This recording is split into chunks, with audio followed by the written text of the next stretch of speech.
Hi guys. Tonight we step into the chill of a medieval dawn, where the stones of a vast grey castle hold the breath of winter itself. You can almost feel the cold creeping through your woolen cloak as the sound of bells echoes from the chapel tower, ringing out over the courtyard like silver ripples in frozen air. The year has turned.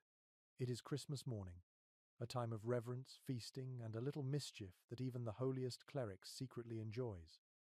You are here, in the heart of the 15th century, ready to experience what Christmas truly felt like behind thick stone walls and beneath the flicker of 1,000 candles.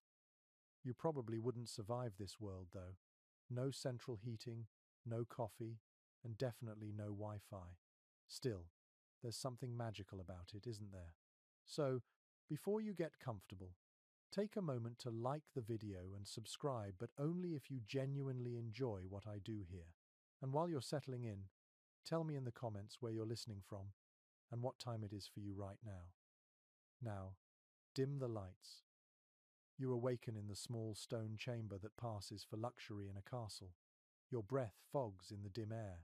Frost has painted delicate feathers on the inside of your narrow window, and a thread of dawn glows faintly beyond it. Somewhere down in the courtyard, a stable boy coughs, the sound sharp as a snapped twig. Then the bells begin to toll. Slow, solemn, insistent. They mark the start of Christmas Day. You wrap your cloak tighter and move toward the window. The castle is stirring. Smoke curls from a few chimneys, and the frost on the roofs catches pale light like powdered silver. A handful of servants hurry across the yard carrying baskets of kindling, their breath visible in the air. It smells faintly of pine and cold iron. The air is so crisp it could crack. You rub your hands together and glance toward the great hall. There's motion there already. Torches being lit, shutters thrown open to welcome daylight, dogs stretching before the hearth. This is not a silent, holy night anymore. It's the practical, bustling morning after, when even sacred joy must be managed like any other task. You hear voices from the corridor, two servants whispering about the chapel. Apparently, the priest insisted on extra candles for the dawn mass, though wax is expensive and the steward grumbled all night about the cost. Yet Christmas comes only once a year, and even the steward knows better than to argue too long with a priest. You walk down the cold passage, your boots crunching on rushes scattered across the stone floor. They smell faintly of herbs, sweet marjoram and lavender, meant to mask less pleasant odors. The castle walls close around you, their rough surfaces sweating faintly with condensation. Somewhere, a mouse scurries. The main staircase opens onto the courtyard, where you find yourself bathed in the pale light of a rising Sunday breath clouds from your lips, and your fingers ache from the cold. Yet you can't help pausing to take it all in. The fluttering banners, the sound of the smith's hammer ringing once as he checks his tools, the distant bleating of sheep from beyond the walls. It's said that a good castle wakes like a living thing.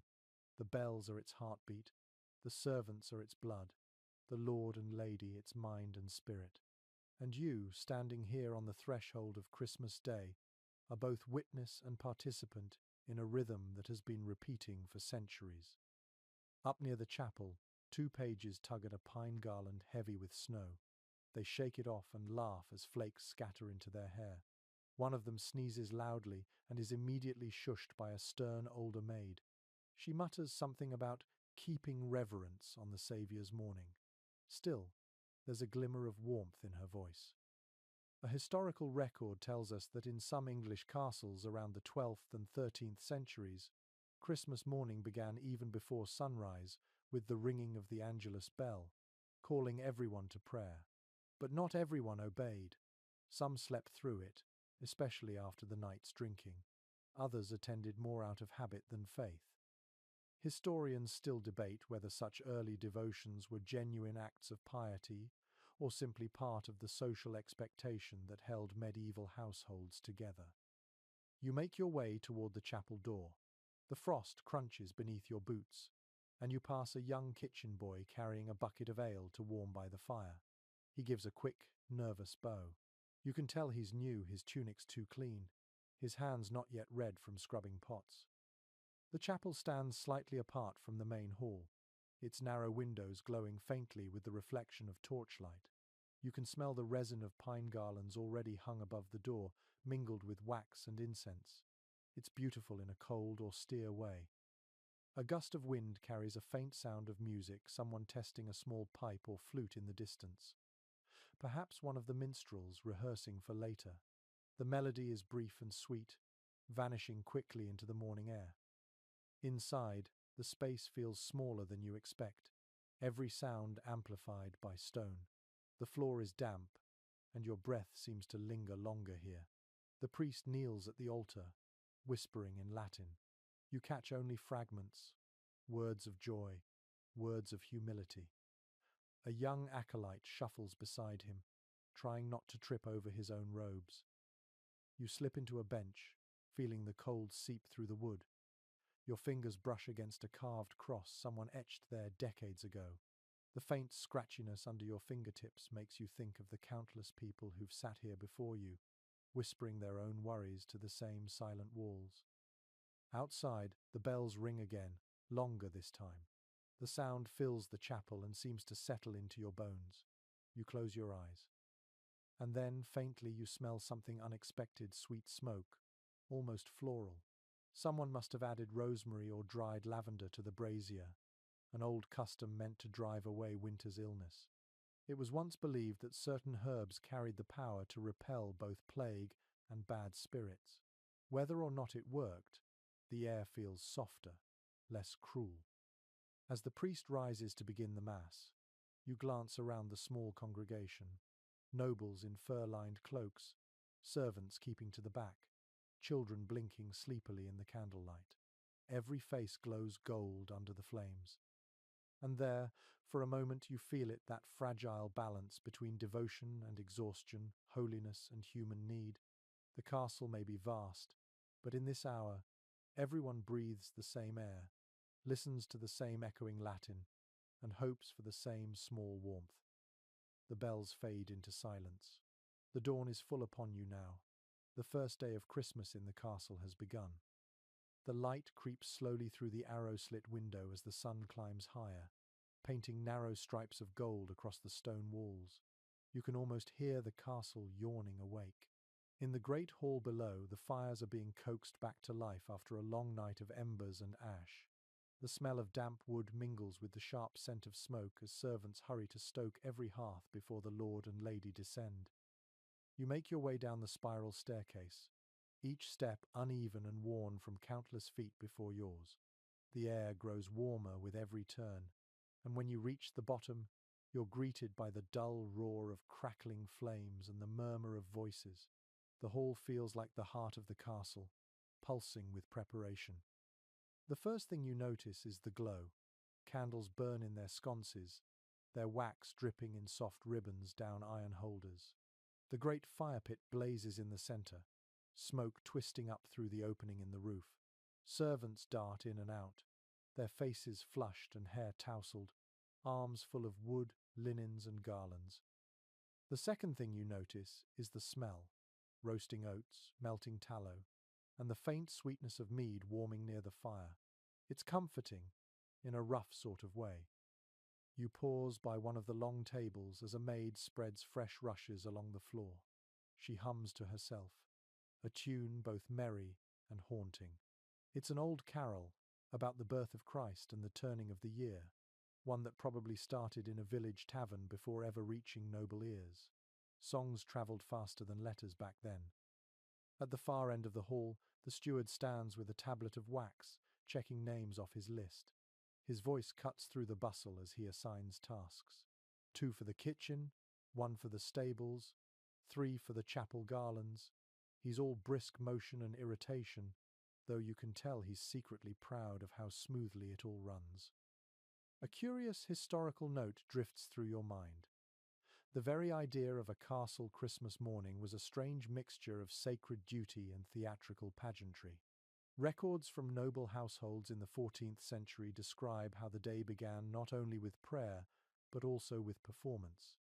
The servants' efficiency was as much for display as necessity. Visitors would judge the household by its order, its scent, even the shine on its candlesticks.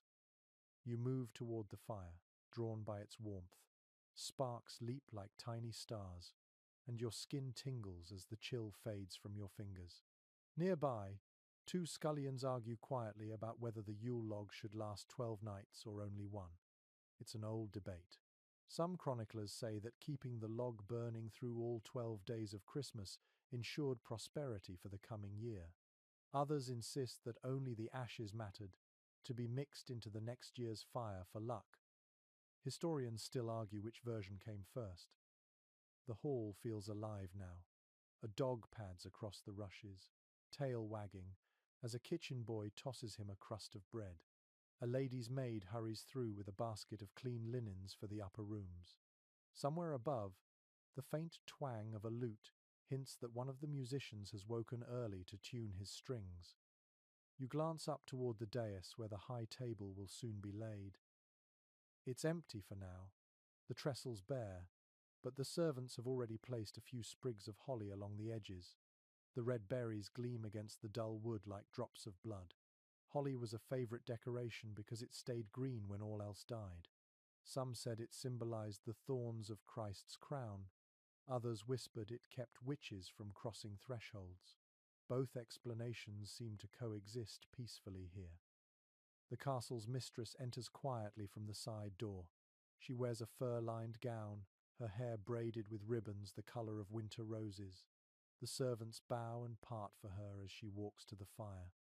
Her expression is serene but alert, the practiced calm of someone who must balance dignity with endless small worries. She asks the steward if the musicians are ready and whether the Lord's cup has been polished for the morning ceremony. He nods quickly, scribbling notes on his wax board. You watch her gaze sweep the hall. When she catches your eye, she smiles faintly and nods a small acknowledgement, yet somehow enough to warm you more than the fire. Then she turns toward the chapel, murmuring to her maid about offering garlands for the Virgin's altar. There's a rhythm to everything here. The ringing of bells, the clatter of wooden trenchers being set out, the echo of footsteps in the corridor. It feels ancient and rehearsed, as if every person in the castle has known since birth what must happen today. You wander toward the long windows that overlook the courtyard.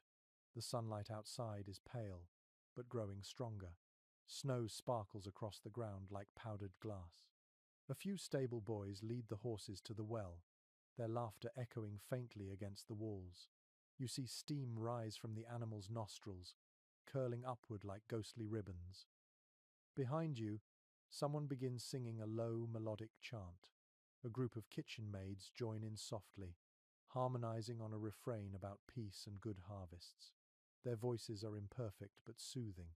For a moment, the hall feels like a cathedral, filled with the warmth of human breath and belief. One of the older servants, her hair streaked with grey, catches your attention as she polishes a brass platter. They say the first fire of Christmas should never go out, she tells you, half smiling. Else bad luck will chase the house till Candlemas. You nod, unsure whether she truly believes it or just likes the sound of her own superstition. A memory stirs in your mind, something you read once about a manor in Norfolk where servants used to dance around the Yule log before breakfast, chanting to keep the flame alive. The chronicler admitted he wasn't sure whether it was pagan nonsense or good Christian fun. He leaned toward both, depending on his mood. As the morning stretches, the Lord himself appears at the far end of the hall. The crowd falls silent for a heartbeat, then bows.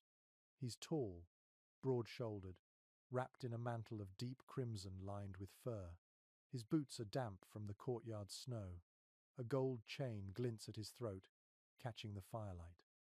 He surveys the hall, nods in satisfaction, and calls for wine thin and spiced, suitable for the hour. The cup is brought swiftly, and he drinks deeply before handing it to his lady. Together, they exchange a few words too quiet to hear, then sit before the fire. Outside, the bells ring again, this time from the outer gate, a signal for those still lingering in the stables or yard to prepare for Mass. The sound rolls through the air like a promise and a warning. You take one last look around the hall, the flickering light, The smell of smoke, the hum of readiness. Christmas has only just begun, and already it feels like the castle is holding its breath for something grander to come. The chapel has fallen quiet again, its last hymn fading into the cold morning air. You step out into the corridor, your breath forming faint clouds as you move toward the heart of the castle. The stone feels colder here, shaded from the rising Sunday. Somewhere below, the clatter of pots and the thump of boots remind you that sacred stillness never lasts long in a household this busy. You follow the sound of voices until you reach a small side passage that leads toward the chapel door. The scent changes before you even see it. Pine resin, beeswax, and a faint trace of incense drift through the air. The closer you get, the warmer it feels, as if the very act of preparation gives off its own kind of heat.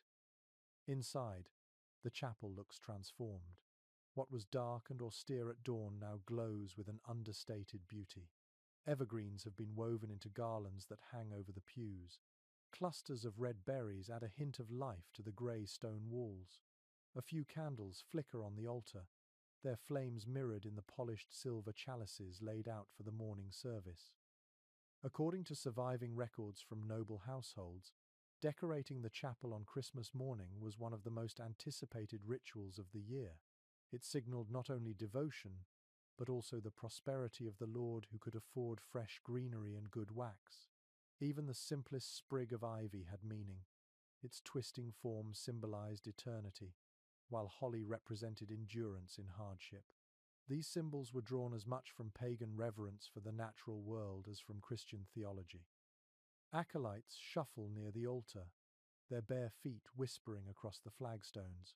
One of them hums softly as he polishes the brass candlesticks, his tune mingling with the faint hiss of burning wax. The priest stands by the lectern, head bent over his missal. His lips move in silent rehearsal, as though he fears forgetting the Latin words at the height of the service. You notice how his fingers tremble slightly when he lifts the chalice to inspect its shine. Maybe it is the cold, or maybe the weight of ceremony. Curiously enough, one small superstition lingers among the servants, that if the priest drops anything during Christmas Mass, the coming year will bring illness to the household. You overhear one maid whisper this to another, both crossing themselves quickly before returning to their work. It is a little thing, and yet no one laughs at it. The light from the narrow windows falls in slanted beams across the floor. Dust motes shimmer in the air, catching the glow like tiny stars. You step closer to the altar rail, feeling the faint warmth of the candles on your face. Someone has placed a carved wooden manger beside the pulpit, its small straw bed ready for the infant Christ figure to be laid inside once Mass begins. According to accounts from Benedictine monasteries, even castles adopted the practice of building small cribs at Christmas after St. Francis of Assisi popularized the tradition in the early 13th century. Before that, most people experienced the Nativity only through scripture or song. Now, they could see and touch a physical symbol of it, even in the remotest fortress. You watch as the priest's assistant carefully sets out the missal and gestures for the choir boy to light another candle. The boy stretches awkwardly, nearly tipping the holder, and earns a stern look for his trouble. The flicker of flame catches the boy's anxious face, and you can't help but smile. Some details of human nature never change. Behind you, the lady of the castle enters, her cloak brushing against the rushes. Two maids follow, carrying baskets filled with extra greenery. They move with practiced ease, placing ivy above the choir stalls and twisting garlands around the stone pillars. The smell of sap fills the air, earthy and sweet. When they finish, the chapel feels alive, as if the forest itself has crept indoors to witness the holy day. Among the more eccentric traditions of the era, some households believed that hanging mistletoe inside the chapel would invite angelic protection. Others condemned it as too pagan. The compromise, according to one old scribe, was to hang it secretly behind the altar, that heaven might see it, though men should not. Whether anyone still follows that rule here, you cannot tell. As the preparations draw to a close, the priest clears his throat and gestures toward the doorway. Servants begin filing out quietly, leaving only a faint murmur behind them. The moment they go, the silence feels profound, as if the air itself holds its breath. You can almost sense centuries of prayers layered invisibly in these walls, like smoke that never fully disperses. No clear consensus exists among historians about how strictly noble families observed the religious parts of Christmas. Some argue that genuine faith guided their rituals. Others claim it was more about social display and prestige. The truth probably lies somewhere between, shifting with each generation's priorities. In this castle, though, the reverence feels real. The gestures may be rehearsed, but the hush is sincere. The bells begin again outside, calling everyone to the morning mass. The sound rises through the courtyard, echoing against the ramparts. Inside the chapel, it trembles the air, making the candle flames dance. You take one last look at the altar, the silver, the greenery, the small wooden crib, and realize how carefully balance is maintained here between earthly beauty and heavenly intent. The priest lifts his head. The acolytes straighten. It is time. You step back into the corridor as the first notes of chant begin to rise, low and resonant, weaving through the cold morning air. The smell of pine clings to your sleeves, and behind you the great wooden door closes with a deep, echoing thud. The chapel fills slowly, breath by breath, until the space hums with anticipation. The air feels denser now, charged with incense and murmured prayer. A faint mist of breath rises above bowed heads, and the stone walls hold the warmth of bodies packed close together. You find your place near the side, close enough to see the altar, but far enough to remain unnoticed. The priest stands at its center, wrapped in heavy vestments of embroidered gold thread. His voice, when it begins, rolls out like a river, steady and deliberate. The Latin syllables blend into a rhythm that feels older than memory. Some chroniclers from the 14th century mention that Christmas Day Mass often began in near darkness, with only a few candles burning, to symbolize the light of Christ entering a dark world. Gradually, more candles were lit until the entire chapel shone. The effect was theatrical, yet deeply moving, even to those who couldn't follow a single word of Latin. The choir begins softly. Boys' voices lift and tremble, echoing against the cold stone. The melody feels both mournful and exultant, as if joy itself must fight its way through the frost. You close your eyes for a moment and let the sound wash over you. A curious little detail survives in letters from a bishop who complained that nobles often sang too loudly, trying to outshine the choir during the Gloria. He claimed their vanity disturbed the sanctity of the Mass. Judging from the way a few knights here belt out the refrain, perhaps not much has changed. The priest lifts the chalice. The congregation kneels. The smell of wine and burning wax fills the air. For a moment, all noise fades except for the faint pop of the fire in the brazier and the low hum of chant. You can almost imagine that every breath, every sound, every glimmer of candlelight is part of one enormous heartbeat. A servant beside you stifles a sneeze. He blushes furiously as the sound echoes down the aisle, earning a few disapproving looks. The priest doesn't pause, though, and the chant continues its solemn rhythm. Contemporary sources reveal that attending Christmas Mass was mandatory for nearly everyone in a noble household, from the lord's family to the lowliest scullion. Failing to appear could mean punishment or lost privileges. Yet despite the formality, these services were not always solemn. Some chroniclers describe laughter, whispered gossip, and even the occasional dozing guard propped against a pillar. Faith and fatigue often shared the same bench. No agreement exists among experts about how devout medieval nobility truly were. Some argue their attendance at Mass was more a political performance, affirming their authority as defenders of Christendom. Others see genuine belief in the private prayers recorded in household books and personal letters. The truth, as always, lingers somewhere between sincerity and spectacle. The priest raises the host. The congregation bows deeper, some whispering their own petitions. The sound of armor creaks as knights shift their knees on the stone floor. You catch a whiff of fur and cold iron mingled with candle smoke. The contrast is oddly beautiful, sacred light glinting on weapons meant for war.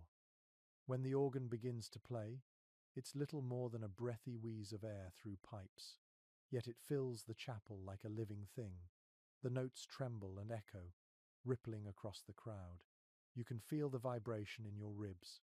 Beside the altar, a boy swings the censer, scattering trails of perfumed smoke through the air. The scent is both sweet and metallic, like burning honey mixed with iron. You watch the tendrils curl upward and vanish in the vaults. An elderly knight kneels nearby, his hands trembling slightly as he clasps them together. His lips move in prayer, but his eyes are fixed on the ceiling. Perhaps he's remembering a lost son or a battle he barely survived. The Mass gives him a moment to feel both sorrow and peace without speaking either aloud.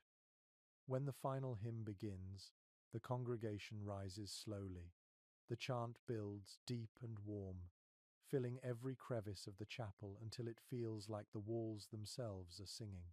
You feel the sound vibrate through the soles of your boots, through your chest, through the cold air that separates you from the others. Then it ends. The silence that follows is immense, almost tangible.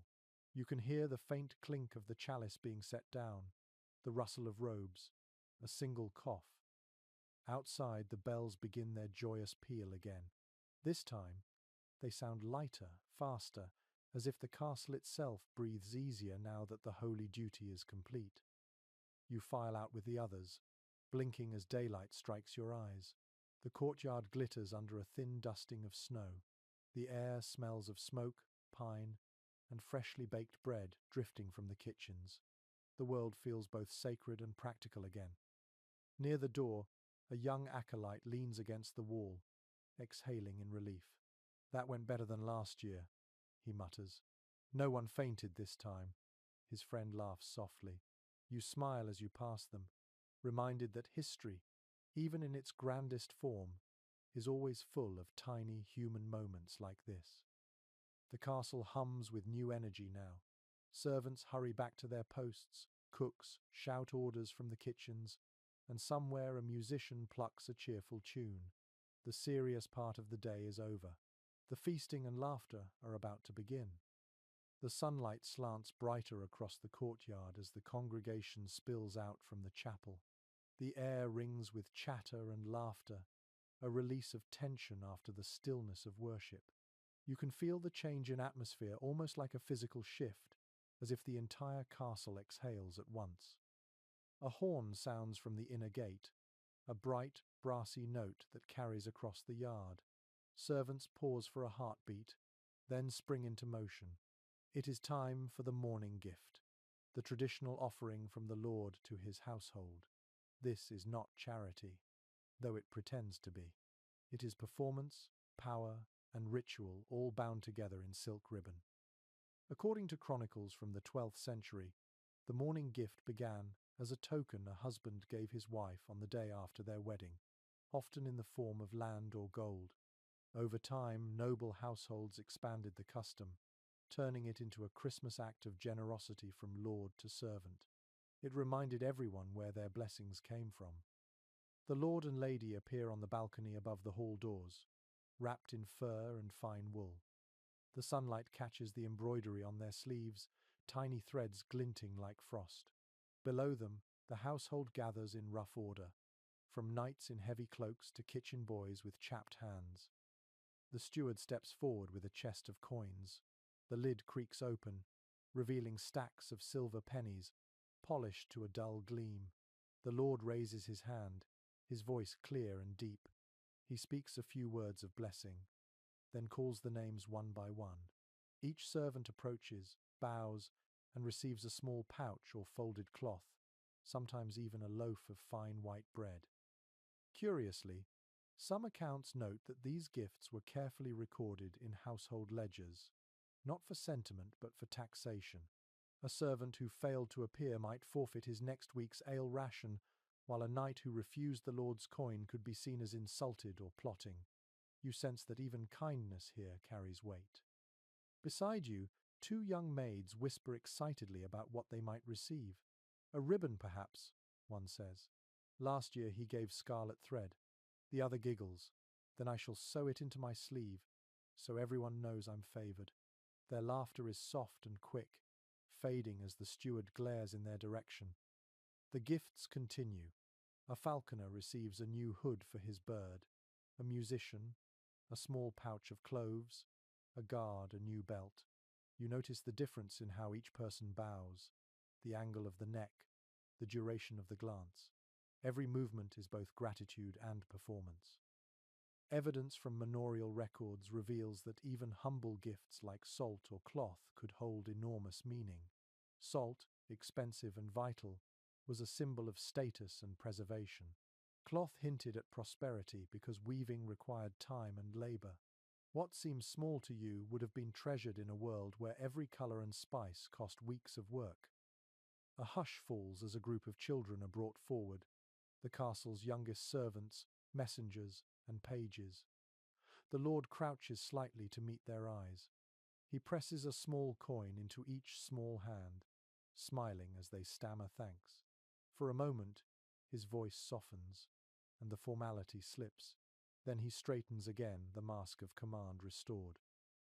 In some regions, nobles added a second layer to this ritual, offering gifts to neighboring peasants who lived on their lands. The act was both benevolent and strategic, ensuring loyalty in harsh winters. Yet not every castle practiced it. Some chroniclers argue that true generosity came only from monasteries, while others claim the lords simply liked an audience for their mercy. The debate remains unresolved, though the pattern of expectation is clear. To be noble meant to be seen giving. As the ceremony ends, the steward closes the chest and bows. The courtyard erupts in motion again, servants hurrying off to hide their treasures before returning to their work. A young guard lifts his coin to the light and grins, as if fortune itself has landed in his palm. The lord lingers on the balcony, exchanging quiet words with his lady. You can see the faint frost of their breath as they talk. Perhaps they're discussing the feast, or perhaps the guests who will soon arrive. Behind them, the banners flutter gently in the wind, the family crest catching light like a flash of memory. A lesser-known detail mentioned in letters between noble women suggests that ladies often prepared small personal gifts for their closest attendants, embroidered handkerchiefs, carved combs, or even jars of rosewater. These tokens were not recorded in ledgers but whispered about in corridors, creating subtle hierarchies among the servants themselves. When the balcony empties, you stand for a moment in the open courtyard. The bells have stopped. The air feels still again, broken only by the distant clang of metal from the kitchens. Somewhere behind a shuttered window, you hear laughter and the faint clatter of plates being stacked. You think about how this ceremony, so full of grace and ritual, holds a quiet tension underneath. The coins, the bows, the blessings, all part of the endless choreography that keeps the castle's world turning. Everyone knows their place, and every gesture reminds them to stay there. A boy runs past you, clutching a pouch of grain with both hands. "For the doves," he calls out, beaming. You follow him with your eyes as he vanishes around the corner toward the stables. His joy is so pure, it almost breaks the heavy mood left behind. The courtyard begins to empty. The sun has climbed high enough to melt thin patches of frost along the walls, and droplets fall like tiny crystals to the stones below. You can smell bread, meat, and sweet spices drifting through the open door of the great hall. The feast is coming, and with it, the kind of chaos that only Christmas can justify. You take a slow breath, feeling the cold air fill your chest. Above you, pigeons scatter from the tower, their wings flashing white against the blue winter sky. The morning gift has been given. The castle turns its attention now toward fire, music, and the irresistible promise of food. You follow the scent of roasting meat through a side corridor that leads to the kitchens. The stone walls grow warmer as you descend, and the air thickens with the smells of smoke, spices, and something faintly sweet. By the time you reach the lower level, the noise is overwhelming. Voices shout, pans clang, and the rhythmic thud of knives striking wooden blocks beats like a drum. The kitchen is a world apart from the solemn chapel and polished hall. Here, the rules bend and language changes. Servants speak in half sentences, gestures, and quick nods. The head cook, a broad woman with flour on her cheeks, stands at the center of it all, barking orders while stirring a pot large enough to drown a child. Her sleeves are rolled, her hair tied back, and her expression could freeze milk. From a nearby alcove, a line of helpers works furiously to clean and prepare the meats. Boar, venison, and fowl lie in neat rows on wooden tables. The smell is primal, rich with blood and salt. A boy with red hair drags a bucket of water that sloshes with each step, leaving a trail across the floor. He looks barely 12, but moves with the weariness of someone twice his age. According to inventories from noble households of the late 14th century, Christmas feasts demanded nearly triple the usual kitchen staff. Some castles even borrowed extra cooks from nearby monasteries. It was a point of pride to have so much food that no table could hold it all. The abundance was proof of wealth, power, and divine favor.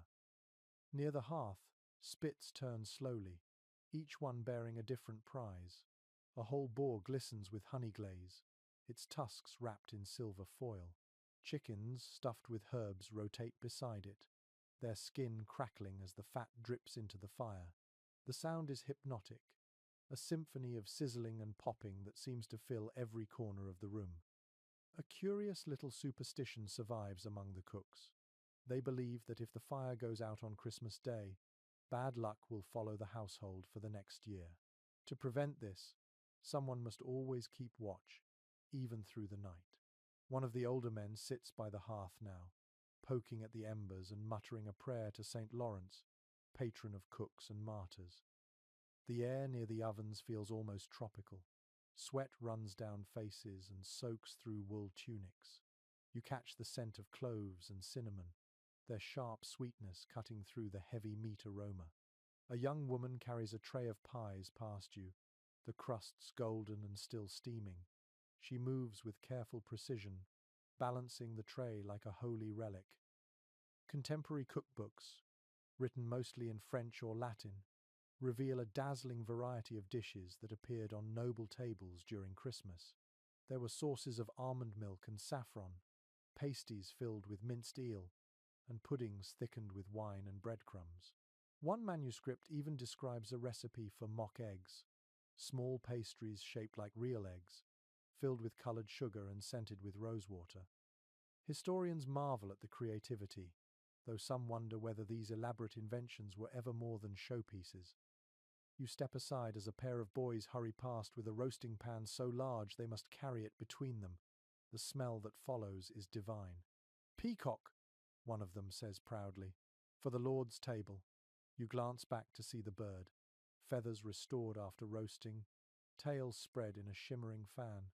It looks like something from a dream, half meal, half miracle.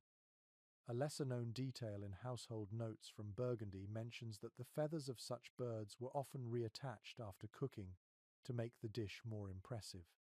The effect was startling, like watching a creature resurrected by heat and hunger. It is artistry born of appetite. Across the room, a pot of mulled wine bubbles over the fire. The liquid glows deep red in the light, and the scent of oranges and spice fills the air. A cook dips a ladle to taste, smacks his lips, then adds another stick of cinnamon. "Needs more bite," he says to no one in particular. No historian can agree on the exact number of courses served at a medieval Christmas feast. Some accounts speak of 7, others of 12, matching the holy days of the season. What is certain is that the first course began at midday, and the last often stretched past midnight. The feast was both celebration and endurance test, a ritual of consumption meant to remind everyone of the household's prosperity. A dog barks suddenly, startling a boy who drops a bowl of onions.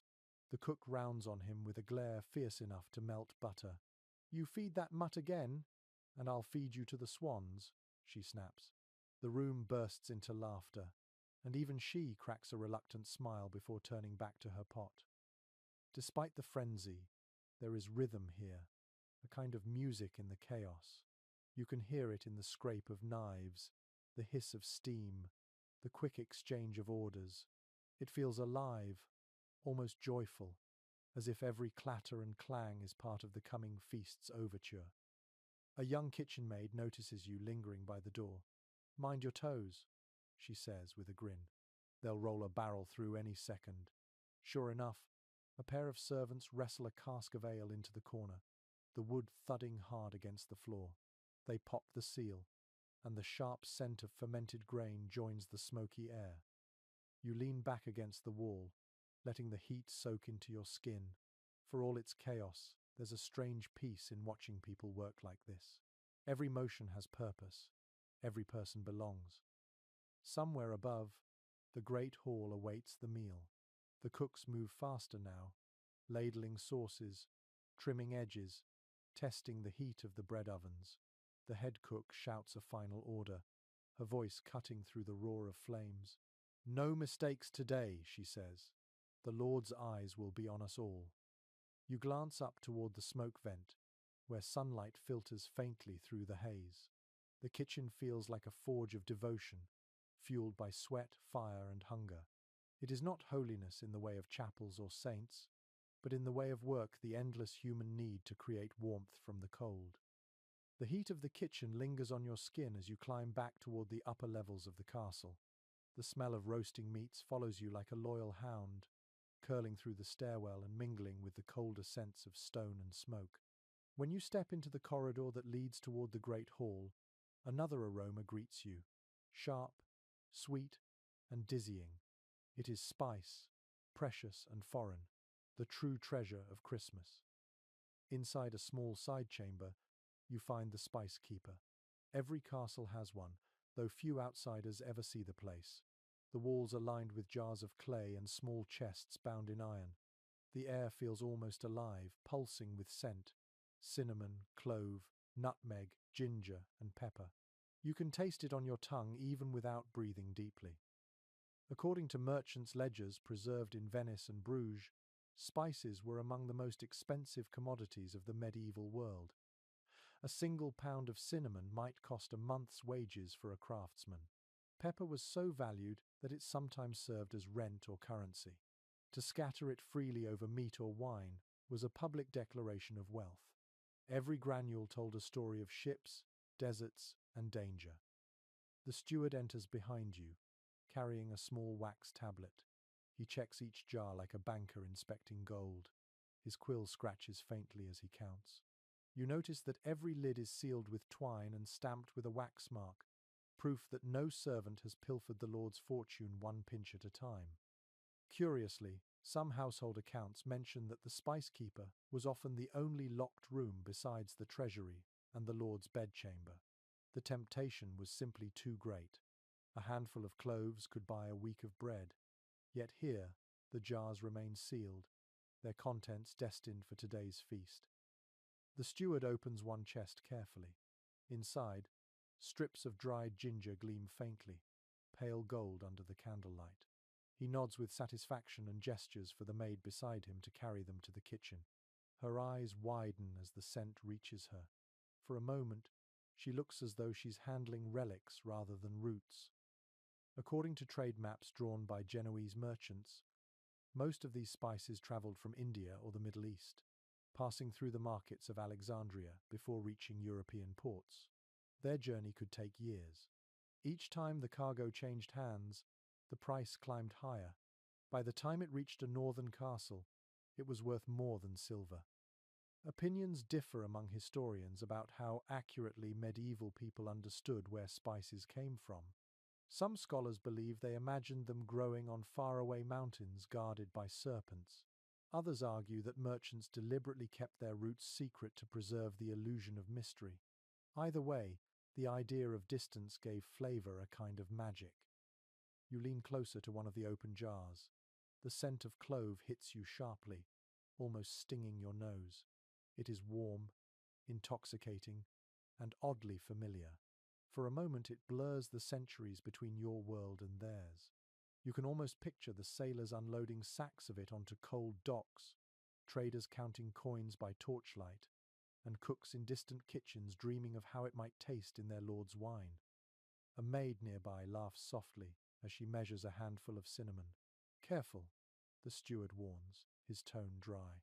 "One grain too much, and the Lord will smell the waste." She rolls her eyes, but obeys. There's affection in his scolding, the quiet familiarity of people who work together every day and know their small rebellions will go unnoticed, as long as nothing spills. In the corner, a young page polishes a silver spice box shaped like a tiny tower. It has several compartments, each one meant to hold a different powder. The intricate design glints under the torchlight, a mix of beauty and practicality. Many such boxes survive in museums, their surfaces worn smooth by generations of fingers. They were symbols of refinement, often passed down like heirlooms. A peculiar custom, mentioned in a 15th century household guide, suggests that guests were sometimes invited to smell the spice box before dinner. It was both entertainment and instruction, a way of displaying sophistication. Those who could name each scent correctly were considered well-bred. Those who sneezed too loudly were laughed at kindly but silently judged. You watch the steward lock the chests once more, his hands careful and deliberate. He pockets the key, nods to the servants, and leaves. The room feels strangely hollow when the door closes, as if the spices themselves sigh with boredom, waiting to dazzle at the feast. No clear evidence explains exactly how these ingredients first entered the Christmas tradition. Some scholars argue it began with monasteries seeking to recreate the gifts of the Magi, blending myrrh and frankincense with food as symbolic offerings. Others think the connection was purely sensory. In the darkness of winter, the warmth of exotic spice tasted like sunlight and salvation. You take one last look around the chamber. The candles flicker, casting slow-moving shadows across the walls. The scents linger, clinging to your clothes and skin. Even hours from now, as the feast begins, their traces will follow you, weaving invisibly through the noise and laughter of the hall. Stepping back into the corridor, the cold air feels cleaner, emptier, after the rich breath of that secret room. You hear footsteps echoing from the direction of the great hall, and the low hum of distant music. Somewhere, someone is testing a pipe or lute. The feast is drawing near. As you walk toward the sound, you realize that the true power of spice lies not just in taste, but in memory. Each scent binds the castle together, lords, cooks, and servants into one shared rhythm of hunger and celebration. The corridor widens as you approach the roasting yard, where the heart of the day's labor blazes in open air.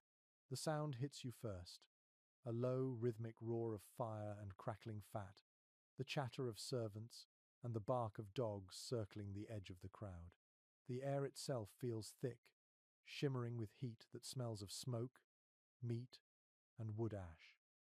The yard is alive. Great iron spits turn slowly above long trenches of glowing coals. Each one holds some noble prize: boar, venison, goose, and swan. The heat has turned their skin deep bronze, glistening with dripped honey and spice.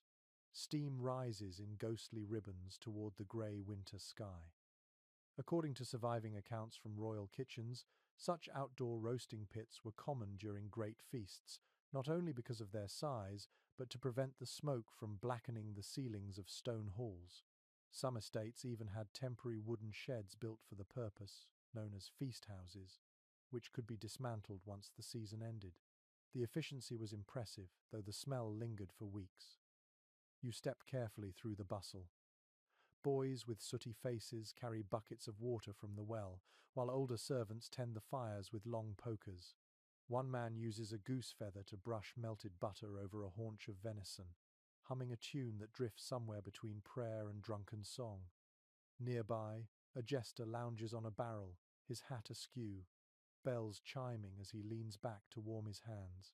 He hums softly, then bursts into a verse about Saint Stephen and the pig who ran faster than sin.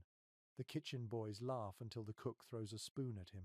It misses by inches and clatters against the ground, drawing more laughter. Curiously, a letter from a nobleman in 1381 complains that jesters had a habit of mocking the clergy during feasts, and yet their presence was tolerated because laughter was believed to guard against evil spirits. "Better a fool's jest than a devil's whisper," he wrote. Watching this jester grin through the smoke, you suspect he might agree. The dogs circle closer to the fires, eyes gleaming, noses twitching. One snatches a dropped scrap of bread before being chased off with curses and laughter. The smell of singed fur and dripping fat mingles in the cold air, an odd but familiar perfume of medieval festivity. A small boy stands on a stool near the biggest spit, turning it slowly with both hands. His face is bright red from the heat, and his wool tunic smokes faintly at the edges. A guard nearby takes pity, handing him a cup of watered ale. "Keep turning, lad," the man says with a wink. "The boar won't baste itself." According to fragments of a 14th century cook's notebook, roasting was considered an art rather than a task. Each fire demanded careful tending, each cut of meat a specific rhythm of turning. It required patience and intuition. "A man may read the smoke," one note says, as others read the sky.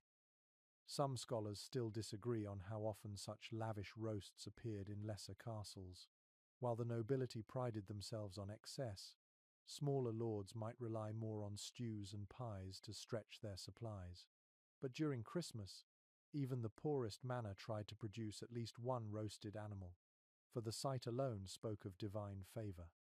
You feel the heat growing stronger as you move closer to the center.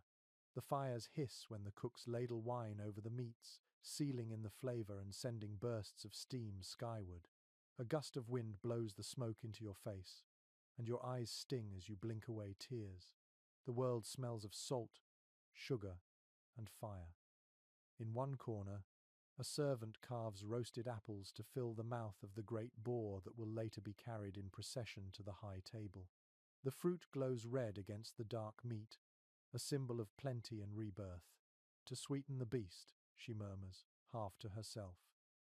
A curious old custom from northern France dictated that whoever first tasted the apple from the boar's mouth would enjoy good fortune in love. Of course, the apple was usually reserved for the lord himself, which conveniently ensured his continued luck. The jester picks up his lute and begins another tune, this one softer, weaving through the clang of metal and the crackle of fire. The rhythm is strangely hypnotic, a pulse that matches the slow turn of the spits. You catch yourself swaying slightly, lulled by the repetition. The head cook strides past, trailing authority like perfume. She stops beside one of the spits and nods approvingly. "Perfect," she says. "By noon, we'll have a feast to make angels jealous." Her words draw a cheer from the younger servants. Historians remain uncertain about the exact scale of medieval feasting. Some surviving menus describe dozens of dishes, while others list only a few grand ones repeated across tables. The truth probably varies with wealth and season. What is certain is that these roasts represented more than food. They were a visible expression of control over nature, fire, and hunger.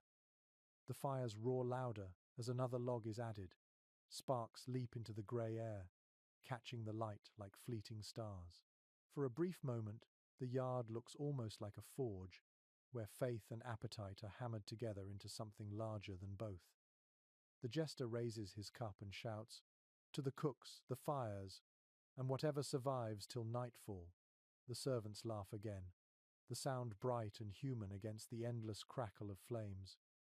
You stand for a while, letting the warmth soak into your bones. The cold world outside the yard feels distant, almost unreal. Here, within the smoke and laughter, life seems fuller, louder, more alive. A bell rings somewhere toward the hall, sharp and clear above the noise. The signal. The first dishes will soon be carried inside. The cooks spring into motion, shouting final orders, tightening ropes, brushing the meat one last time with honey and spice. You turn toward the doorway leading back to the castle, feeling the sudden shift from heat to cold as you leave the yard. The fires roar behind you, the smell of feast clinging to your clothes. It feels like you've stepped out of a living dream, carrying its warmth in your skin. You return to the great hall, where the air is changing from cold stone to something brighter, richer, alive with color and scent. The noise of the kitchens fades behind you, replaced by the soft crackle of fires and the rhythmic tap of ladders against beams. Servants swarm the room like bees, each carrying armfuls of greenery. The castle is dressing itself for Christmas. The hall stretches wide and high, its timber roof rising into dim rafters. The floor is strewn with new rushes mixed with dried lavender and rosemary, a small attempt at freshness. A few dogs lie by the hearth, watching lazily as people move about. The heat from the central fire paints a golden shimmer on the walls. According to chronicles from noble households, decorating with greenery at Christmastide was one of the few customs shared by nobles and peasants alike. The materials differed, but the purpose was the same: to remind everyone that life persisted even when the world lay sleeping beneath the frost. You watch a pair of young boys carry in a bundle of ivy, the leaves trailing behind them like dark ribbons. They clamber up a stool to hang it over the doorway. The vines curl naturally, as though eager to claim the stones. The sight of green against grey warms the room instantly. Curiously, ivy was often linked with Bacchus, the ancient god of wine, and was thought to bring good cheer but also temptation. Medieval priests sometimes complained that too much ivy in the hall encouraged drunkenness, while holly, with its sharp leaves and red berries, was said to represent Christ's crown of thorns and his blood. The balance between the two plants mirrored the balance between piety and pleasure. A maid passes by carrying a branch of mistletoe tied with a ribbon. She hides a smile as she glances up toward one of the doorways. "Careful where you hang that," an older woman warns. It has caused more trouble than blessing in this hall. They both laugh, and you catch the faint sound of bells from somewhere near the gallery above. Records from the early 15th century reveal that mistletoe was one of the few plants not blessed by the church during Christmas ceremonies. Its roots in older pagan rituals made it suspect, yet people loved it too much to abandon it completely. The compromise was simple: it could decorate the hall, but not the chapel. Faith and habit found a quiet truce in the greenery. The steward walks through the hall, inspecting every detail.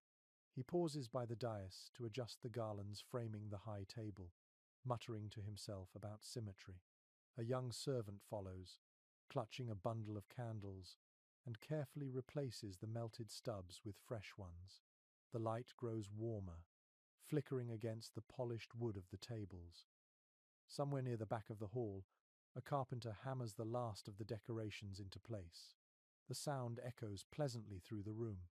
The high ceiling amplifies everything, even the soft rustle of branches being arranged. For a moment, you can almost forget the cold world outside. In a corner near the fireplace, a servant adds sprigs of holly to the carved mantel. The red berries catch the firelight like jewels. She hums softly while she works, a tune both cheerful and sad, the kind people sing when their hands know the rhythm of labor better than their minds. An interesting note appears in a household guide written by a priest around 1420. He warned that too much decoration could distract the eye from heavenly contemplation, yet the same text gives detailed advice on arranging greenery to please guests. It seems even moral caution had its limits when beauty filled a room. You tilt your head back and look up at the rafters. From the beams hang garlands woven with ribbons, dried oranges, and little cloth charms shaped like birds. The scent is extraordinary, a mix of resin, fruit, and warm dust. You can almost taste it. A group of musicians enters quietly, carrying their instruments. They stop to watch the decorating, smiling at the transformation. One of them plucks a quick, playful tune on his lute, and the sound ripples through the air like laughter. The jester from the roasting yard joins in, clapping to the rhythm, and a few servants begin to hum along. Opinions among scholars differ about whether medieval Christmas decorations had fixed meanings or were simply aesthetic. Some interpret them as remnants of older fertility rites, others as symbolic of divine renewal. Perhaps both ideas coexisted, woven together like ivy and holly in the same garland. The lord and lady appear at the far end of the hall, their footsteps muffled by the rushes. They stop to admire the work. The lady touches a strand of ivy gently, tracing its edge with her gloved hand. Her voice carries softly through the hall. "It feels alive again," she says. Her husband nods, his eyes flicking to the high table where the feast will soon be served. For a moment, everything stands still. The fire crackles, candles flicker, the smell of pine and fruit seems to hold its breath. Then the steward claps his hands sharply, and the spell breaks. The servants scatter to finish their tasks, laughter and footsteps echoing off the stone walls. The transformation is complete. The great hall no longer feels like stone and shadow. It has become a forest of warmth, colour, and promise. Every leaf seems to whisper that winter will end, that life will return. You step aside as a maid sweeps the last of the fallen twigs into a basket. She smiles at you, her cheeks flushed from the firelight. "Now it looks like Christmas," she says simply. The musicians begin to tune their instruments, soft notes fluttering through the air. Somewhere above, a pigeon coos from a rafter, startled by the noise.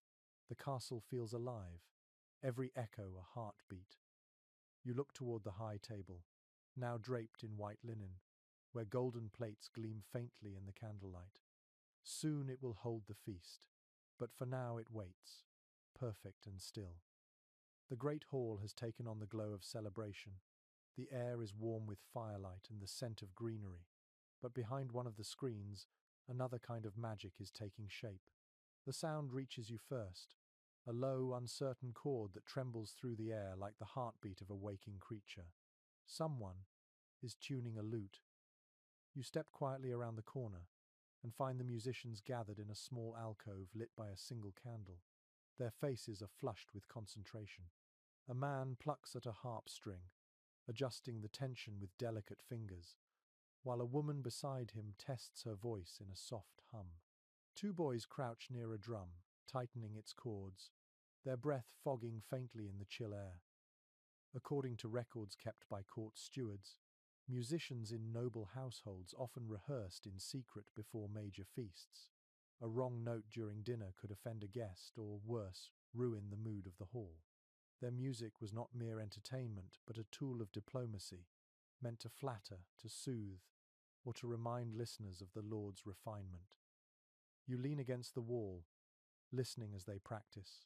The melody they shape is hauntingly beautiful, winding and slow, like smoke rising from a brazier.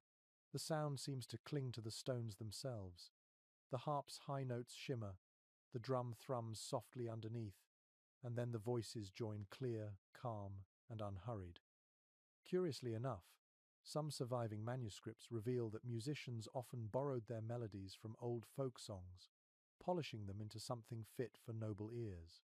The same tune that once echoed through a shepherd's field might now accompany a feast beneath vaulted ceilings. In this way, music carried both memory and disguise, bridging worlds that rarely met. The lead musician, a man with a grey beard and kind eyes, lowers his harp and looks around at his small group. "We will begin with the carol of the Nativity," he says. "Then the lay of St. Nicholas, and afterward something light. The guests will be heavy with meat by then. We must lift them up again." The others nod, smiling. A record from a Benedictine abbey mentions that even the most solemn songs of Christmas were sometimes followed by playful tunes about love, chance, or drink. The church frowned on it, but the custom persisted. A good feast needed contrast, holiness and laughter, reverence and release. The woman with the clear voice takes a deep breath and begins a short verse. Her tone is so pure it stills the room.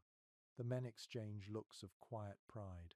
When she finishes, the grey-bearded man chuckles softly. "If you sing like that tonight," he says, "even the Lord's creditors will forgive him." They laugh, and the tension breaks. For a moment you see how music here is both art and survival. A misplaced note might draw scorn, but a perfect one can open hearts, smooth grudges, even secure a future. Some scholars note that professional musicians often lived precarious lives, reliant on the favour of their patrons. A generous lord might keep them for years. A stingy one could dismiss them overnight.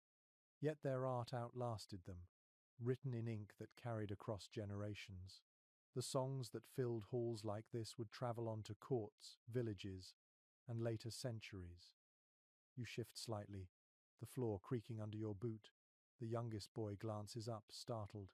"Just an echo," says the harpist with a wink, covering for your presence. They return to tuning their strings, and the air fills again with the small, sacred noises of preparation. The twist of pegs, the pluck of notes, the soft whisper of fingers brushing over wood. From beyond the screen, faint laughter drifts in. The hall is almost ready. Servants hurry past carrying platters and jugs, and every time the door opens, you catch the scent of roasting meat and spiced wine. The sounds of music mingle with the noise of work, blending into a rhythm that feels older than words.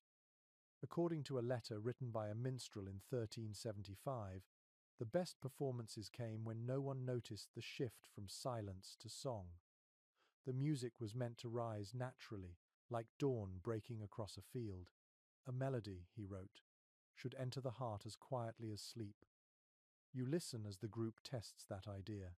Their next song begins in a whisper, barely more than a breath. It builds slowly, the melody looping around itself, until even the servants nearby pause to listen. The boy with the drum smiles shyly as he taps the beat with his fingertips, and you feel it in your chest, soft but sure, like the rhythm of a calm heartbeat. A lesser-known practice mentioned in a Parisian music treatise suggests that musicians sometimes inserted coded meanings into their songs. A particular interval might signify loyalty, another affection, another faith. The trained ear could catch these hidden messages, though to most listeners they sounded simply beautiful.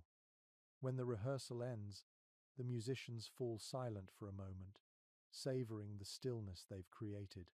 Then, as if by instinct, they begin to talk again, low voices, tired laughter, the clink of instruments being packed away. The woman hums a fragment of her song as she gathers her cloak. Outside, a bell rings, summoning everyone to prepare for the arrival of guests. The musicians straighten their shoulders, exchange nods, and slip through the screen into the brightness of the hall. You follow slowly, the melody still echoing in your mind. The great fire burns high, casting long ribbons of light across the walls. The greenery shivers in the rising warmth. In a few moments, the doors will open, and the feast will begin. But for now, there is only this calm before the storm music fading, candles flickering, the quiet heartbeat of a castle about to celebrate. The sound of hoofbeats echoes through the outer gate. You look toward the entrance of the courtyard, where riders approach through the snow, their cloaks billowing like small storms behind them. A thin winter light flashes off polished helmets and the wet hides of their horses. Servants rush forward, boots crunching on the frozen ground, to help them dismount. The visitors have arrived. Inside the great hall, the steward hurries to make sure everything gleams. Candles are replaced, tapestries shaken out, and cups polished to a mirror shine. The musicians take their places discreetly, instruments ready but silent. The scent of spiced wine thickens as servants carry jugs to the sideboards. The castle seems to hold its breath, aware that the day's theatre is about to begin. Records from late medieval estates describe this moment in careful detail. Hospitality was not a matter of kindness, but of reputation. A noble who failed to welcome his guests properly risked humiliation, gossip, or worse, loss of political favour. The entire ritual of arrival was a performance, one measured in gestures rather than words. You stand near the doorway as the first of the guests enter, shaking snow from their cloaks. Their boots stamp rhythmically on the flagstones, scattering flecks of ice. A herald announces names that roll through the air like a list of titles carved in stone. Behind them follow their attendants, laden with gifts wrapped in linen, baskets of pears, bolts of cloth, a falcon with a hood of scarlet leather. One of the visiting ladies lifts her veil, cheeks pink from the cold. She glances around the hall, eyes bright with curiosity. Her gown is trimmed with ermine, and she wears a brooch shaped like a lily. You can tell by her posture that she is used to being watched.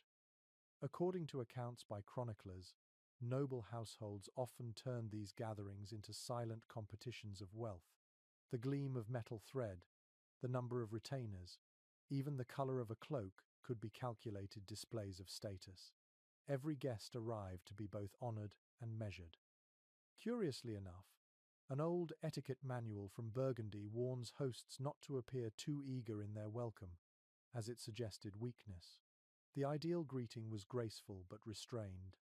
A bow, a word of blessing, and an invitation to warm by the fire. Anything more risked being seen as desperate. The lord of the castle descends from the dais to meet his guests. His fur-lined cloak sways as he moves, and his smile carries the practiced warmth of diplomacy. He embraces the eldest visitor, clapping him on the shoulder. "You bring the winter sun with you," he says. The other man laughs, his breath misting in the air. Behind them, servants hurry to take cloaks and wipe the snow from boots. Trays of steaming mulled wine appear, the dark liquid swirling with orange and cinnamon. The guests take their cups eagerly, sighing at the first taste. The air fills with the mingled scents of spice and damp wool. Some experts on medieval etiquette note that the first cup of wine offered to guests was more than refreshment. It symbolized safe passage within the Lord's walls. To drink was to accept his protection. Declining the cup, on the other hand, could be seen as an insult, a hint that the drinker doubted the host's sincerity. A servant near you whispers to another, "They say one of the visitors brings news from the coast." The other nods, wide-eyed. Maybe more trade ships have been lost. The storms have been cruel this year. You catch only fragments before they move away, blending back into the flow of movement. The hall grows louder now, the early stiffness fading as laughter ripples through the crowd. The musicians strike a soft chord, just enough to underscore the rhythm of conversation. The glow from the fire deepens, catching on silver cups and golden embroidery. Among the guests, you notice a young man standing apart from the group. He wears no jewels, only a simple wool cloak, though his boots are new and his eyes sharp. A scholar, perhaps, or a clerk in service to one of the visiting lords. He holds a small satchel close to his chest, as if guarding something fragile. For a moment, your eyes meet. He nods politely, then turns away to study the tapestries hanging on the wall. Letters written by travelling clerks often describe the disorientation of entering a new castle during the holidays. Every hall looked similar, yet each had its own smell, its own rhythm. The combination of smoke, perfume, and unfamiliar laughter could be both comforting and alien. The jester slips through the crowd, offering small jokes to ease the formal tension. "Careful, my lady," he says to one guest with mock solemnity. "The mistletoe above your head has a dangerous appetite." She laughs and swats at him with her gloves. His bells jingle as he bows. The hall relaxes around him, the last of the stiffness melting into warmth. An entry from a 15th century steward's ledger notes that laughter was carefully managed in noble feasts. Too much at the wrong time was vulgar, but too little made a host seem joyless. The perfect evening balanced mirth and dignity, like a dance between flame and shadow. As more guests arrive, the space fills with layers of sound hooves in the courtyard, shouts of greeting, the soft thud of snow-laden cloaks being shaken out. The air feels alive, vibrating with expectation. Servants dart through with trays of bread, roasted nuts and cheese to keep hunger at bay until the formal feast begins. You glance toward the high table, where the lord now sits beside his lady. They exchange a brief, knowing smile. The visitors gather below, warming their hands by the hearth, talking in clusters that shift and merge like flickering firelight. Outside, the snow continues to fall, faint and steady, visible through the narrow window slits. Inside, the air glows gold and red.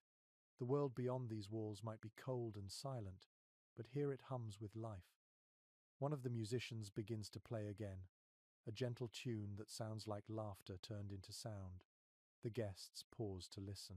The rhythm of the day has changed. The prayers have ended. The gifts have been given. And now the voices of many strangers weave together into one long, warm celebration.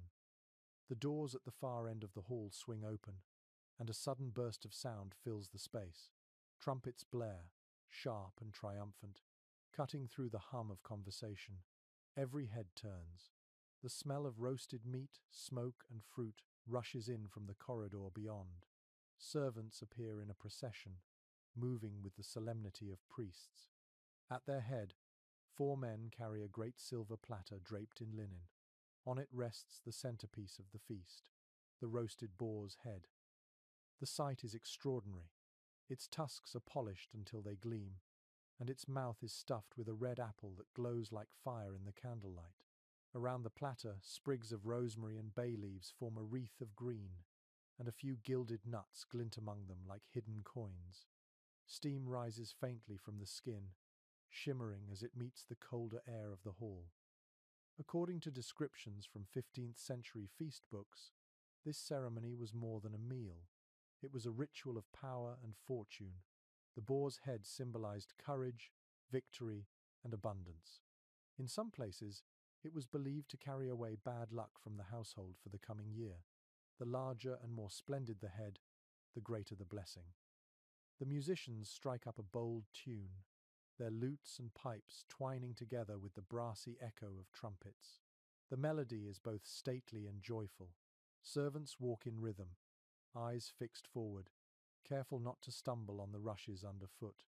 The jester skips ahead of them, tossing sprigs of ivy into the air and shouting in mock ceremony, "Make way for the champion of the feast!" A ripple of laughter travels through the crowd. Children press closer to see, their faces lit by the glow of fire and curiosity. Even the knights lean forward slightly, pretending indifference while their eyes gleam with admiration. Curiously, one surviving account from a London guild records that, in some households, the boar's head was presented while a song was sung in Latin. The words praised the beast as both enemy and offering, a strange mingling of fear and gratitude. Few understood all the phrases, but the rhythm was infectious, and everyone joined the refrain by the final verse. The servants stop before the high table. The Lord rises, his cloak sweeping behind him, and nods for the music to soften. He raises his cup. To the strength of the hunt, the bounty of the season, and the grace of those who labor for both, he declares. His voice fills the hall, steady and commanding. The lady beside him smiles faintly, placing a jeweled hand on the table's edge. Her gaze drifts across the hall, resting on each group of guests in turn. Her presence feels like quiet control, as if she balances the roar of celebration with calm authority. An entry in a steward's record from 1,399 notes that ladies often supervise the presentation of food at feasts, ensuring that display and meaning aligned. Each dish was part of a story: meat for strength, bread for peace, wine for divine joy. To misplace one platter could distort the symbolism of the entire meal. The jester bows dramatically before the high table, pretending to wipe sweat from his brow. "My lord, it was a fierce battle," he says, pointing to the roasted head. "But we prevailed. The beast died honorably, asking only that his apple be red and his gravy thick." Laughter ripples again, easing the formality of the moment. The steward claps his hands sharply, signaling the servants to proceed. The boar's head is set on the dais, and other platters follow in quick succession. Pies shaped like castles, peacocks with restored feathers, trenchers piled high with spiced fruit. The air grows thick with the perfume of roasted sugar, wine, and spice. Some experts on medieval feasts believe that such extravagance served a deliberate purpose.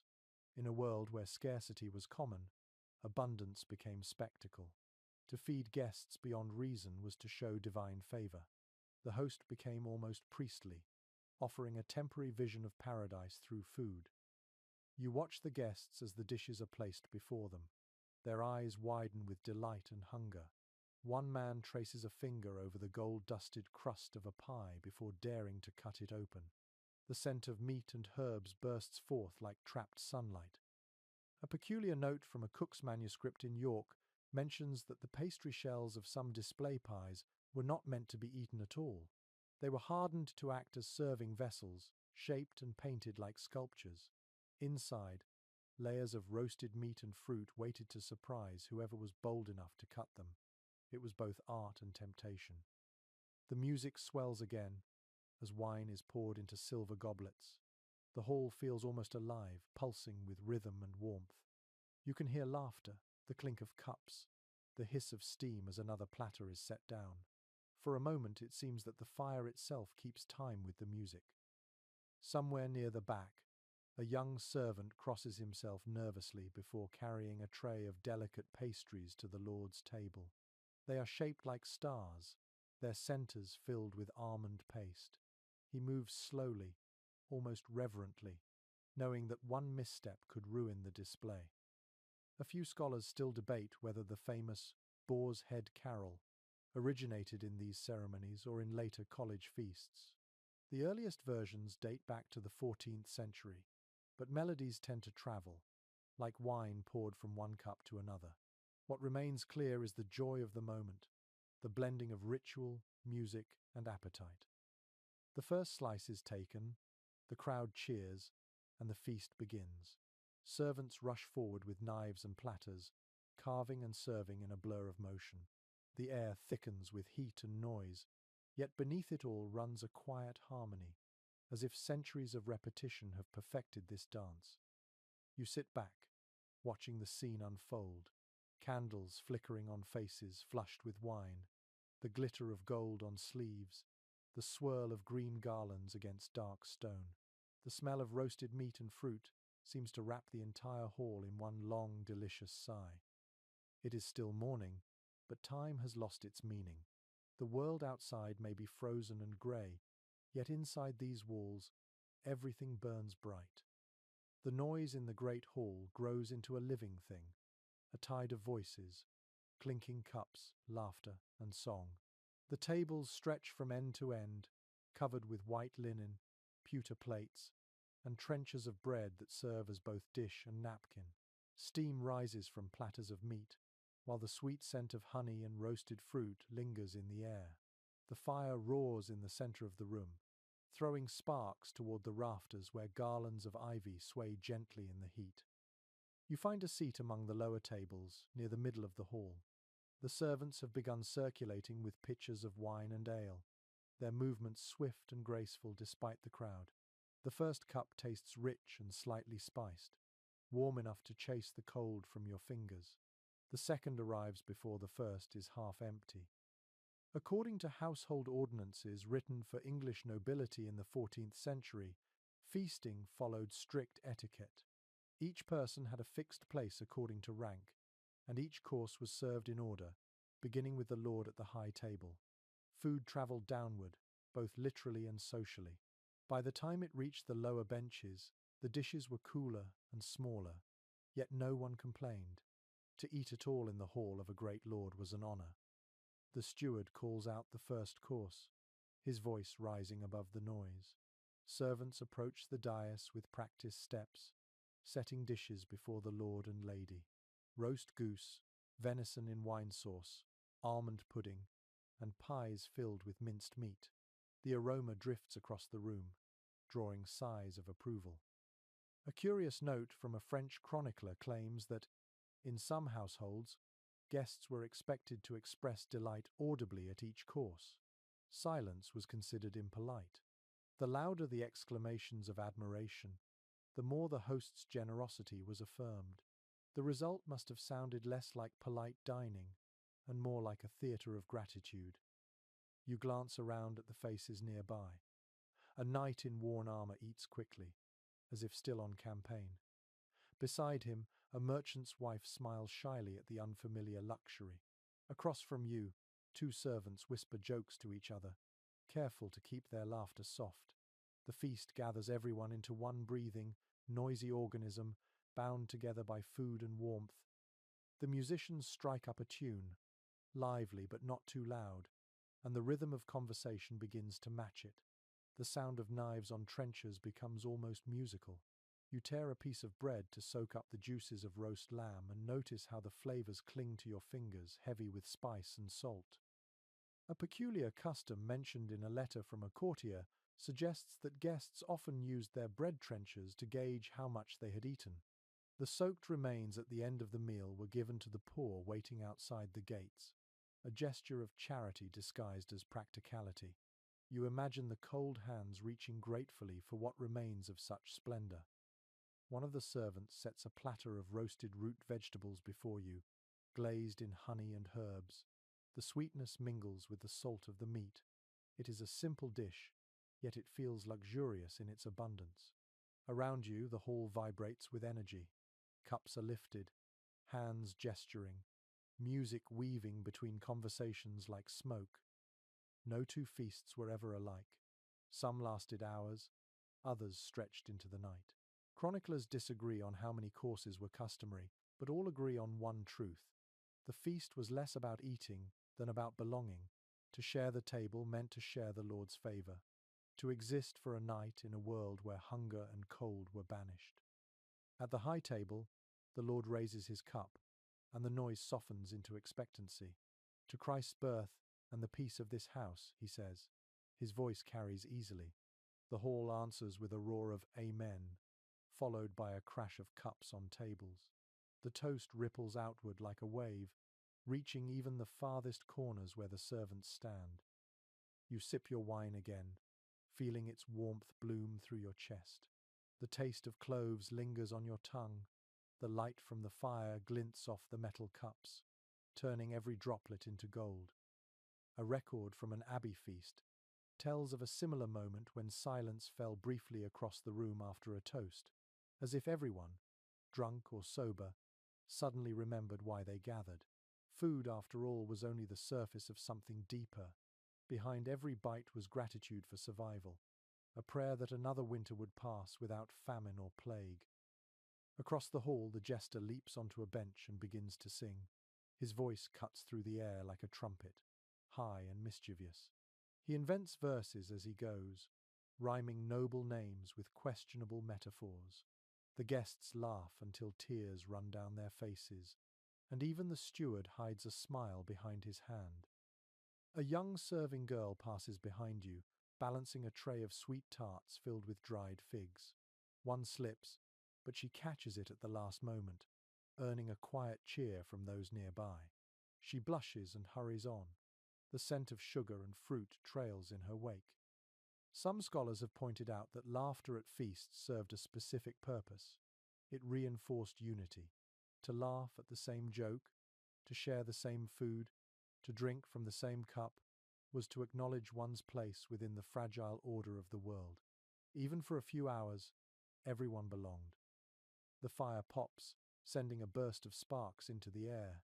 Someone shouts for more wine, and the musicians change tempo, sliding into a quicker, almost dancing rhythm. You tap your fingers lightly against the table, feeling the pulse of the room seep into your bones. A servant refills your cup. "Good wine," you say without thinking. He grins, nodding. "It is," he answers, "but not as good as what the Lord keeps upstairs." His voice carries no resentment, only amusement, the quiet understanding of someone who knows his place, but still finds ways to enjoy it. The night deepens outside, but inside the hall time moves differently. The walls echo with warmth, laughter, and the soft thunder of celebration. For now, you are part of something vast and bright, a single heartbeat in a feast that has lasted for centuries. The first course has ended, and servants rush to clear the tables. The air feels thicker now, warmed by fire, bodies, and wine, yet no one shows any sign of slowing. In the brief pause before the next round of dishes, a different kind of energy fills the hall. The guests begin to talk louder, lean closer, and laugh more freely. It is time for games. The musicians change their rhythm to something playful. Lutes trill, drums thump softly, and a flute breaks into a high, teasing melody.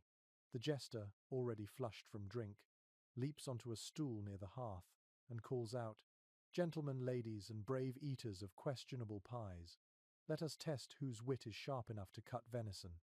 The crowd answers with cheers and scattered applause. According to descriptions in medieval social chronicles, it was common for games to punctuate feasts between courses. Some were simple riddles or contests of memory, while others were elaborate performances mixing jest, music, and trickery. These diversions served a purpose: to keep conversation lively while the servants prepared the next course, and to display the court's taste for cleverness as much as food. The jester gestures dramatically toward a knight sitting near the middle table. "Tell us, my lord, what creature eats without teeth, sings without a mouth, and sleeps with its eyes open?" The knight frowns, pretending deep thought. "A fish," he declares finally, to scattered laughter. The jester bows. "Correct, my lord. The fish congratulates you from the river, and asks only that you return his cousin from your plate." Curiously enough, some households encouraged these riddles as a way to soften tension between guests of differing rank. A well-timed jest could bridge the gap between noble and merchant, turning awkward silence into laughter. One chronicler even notes that jesters were sometimes coached by the Lord himself, armed with safe jokes that hinted at politics but never wounded pride. Two young women at a nearby table whisper, then rise together. One produces a small carved cup and calls out, "Let us play for the bean!" A murmur ripples through the hall, and the musicians slow their tune. This game, older than memory, decides who among the guests will wear a crown before dessert. Inside one of the sweet cakes waiting in the kitchens hides a single dried bean. Whoever finds it becomes king or queen of the bean for the rest of the evening, commanding harmless mischief. According to written accounts from France and England alike, this custom symbolized the reversal of order, a brief holiday of play when servant might mock master and lady might toast groom. Historians continue to argue whether it began as pagan ritual or Christian parody. Whatever its origin, it thrived in every corner of Europe. The jester announces the rules. "Our queen will be chosen by fate and sugar. Eat carefully, my friends, for choking makes a poor coronation." Laughter ripples again. Servants bring out plates of small honey cakes, each one golden and fragrant. You take one, the crust warm against your fingertips. Around you, the hall falls into a hush of anticipation as everyone begins to eat. Somewhere down the table, someone gasps. A young servant girl lifts her hand, a bean pinched between her fingers. For a heartbeat, no one moves. Then the hall erupts in applause and shouts of laughter. The jester bows deeply before her. "Behold our queen of the bean. Long may she reign, and may her crown fit better than her apron." The girl blushes scarlet, covering her mouth with one hand. The lord of the castle rises and gestures for silence. "Every queen deserves her throne," he says, smiling. Servants scramble to fetch a small wooden chair and carry it forward. The girl is seated upon it, and the jester places a wreath of ivy on her head. The guests cheer again, banging cups on the tables. A curious note from a 15th century chronicler describes how, in some households, the Queen of the Bean could issue mock commands for an hour. The rules were playful but absolute. A knight might be ordered to dance, a priest to sing, or the Lord himself to serve wine. The purpose was simple: to turn hierarchy upside down for a brief, joyous moment before the world returned to order. The jester bows before the new queen. "Your Majesty, what is your will?" he asks. She hesitates, then smiles shyly. "I command," she says, "that every guest must drink a toast to the kitchen, for they have fed us as kings." Cheers fill the hall, and wine flows again. Even the cook, still sweating in the doorway, laughs as she wipes her hands on her apron and raises a cup in reply. The musicians strike a faster rhythm now, a tune fit for dancing. A few guests stand, reluctant at first, then more follow. The benches scrape across the floor, and soon the hall becomes a swirl of colour and motion. Hands clasp, skirts twirl, boots stomp in time. The sound of laughter rises high enough to shake the rafters. Some scholars who study festive traditions claim that these dances were more than amusement. They embodied the season's spirit of renewal, a physical reminder that even in the depths of winter, life moved, bodies warmed, and hearts remained alive. The dance was a prayer made with the body rather than the tongue. As you watch, the Queen of the Bean laughs freely, her earlier shyness forgotten. She waves her hand toward the Lord, who obediently joins the circle of dancers to delighted cheers. The lady of the castle claps to the rhythm, her jewels flashing in the firelight. For a brief time, rank disappears, replaced by laughter and shared warmth. The fire burns high, the musicians play louder, the jester tumbles through the crowd, landing in a graceful bow at the feet of the queen. "Your reign, my lady," he proclaims, "is merrier than any since Noah's dove found land." The hall explodes in applause, the sound rolling through the corridors like thunder softened by joy. And then, as if on cue, the musicians slow their rhythm. The laughter fades to a hum of contentment. The servants begin to clear space again. The next course is ready, but the spirit of the game lingers like perfume in the air. You take another sip of wine, feeling warmth spread through your chest. The fire crackles, the garlands rustle gently in the rising heat, and for a moment the castle feels suspended outside of time, part cathedral, part tavern, wholly alive. The laughter fades into a murmur as the music softens. A few of the dancers, breathless and flushed, settle back to their seats while others still hum fragments of the tune. Servants pour fresh wine into silver cups, and the scent of it mixes with the sweetness of roasted fruit drifting from the kitchen doors. The hall feels like a hearth in human form, glowing and alive. You lean back slightly, letting the warmth settle through your limbs. The flicker of candles catches in the polished goblets and the metal thread of sleeves, turning every small movement into a shimmer.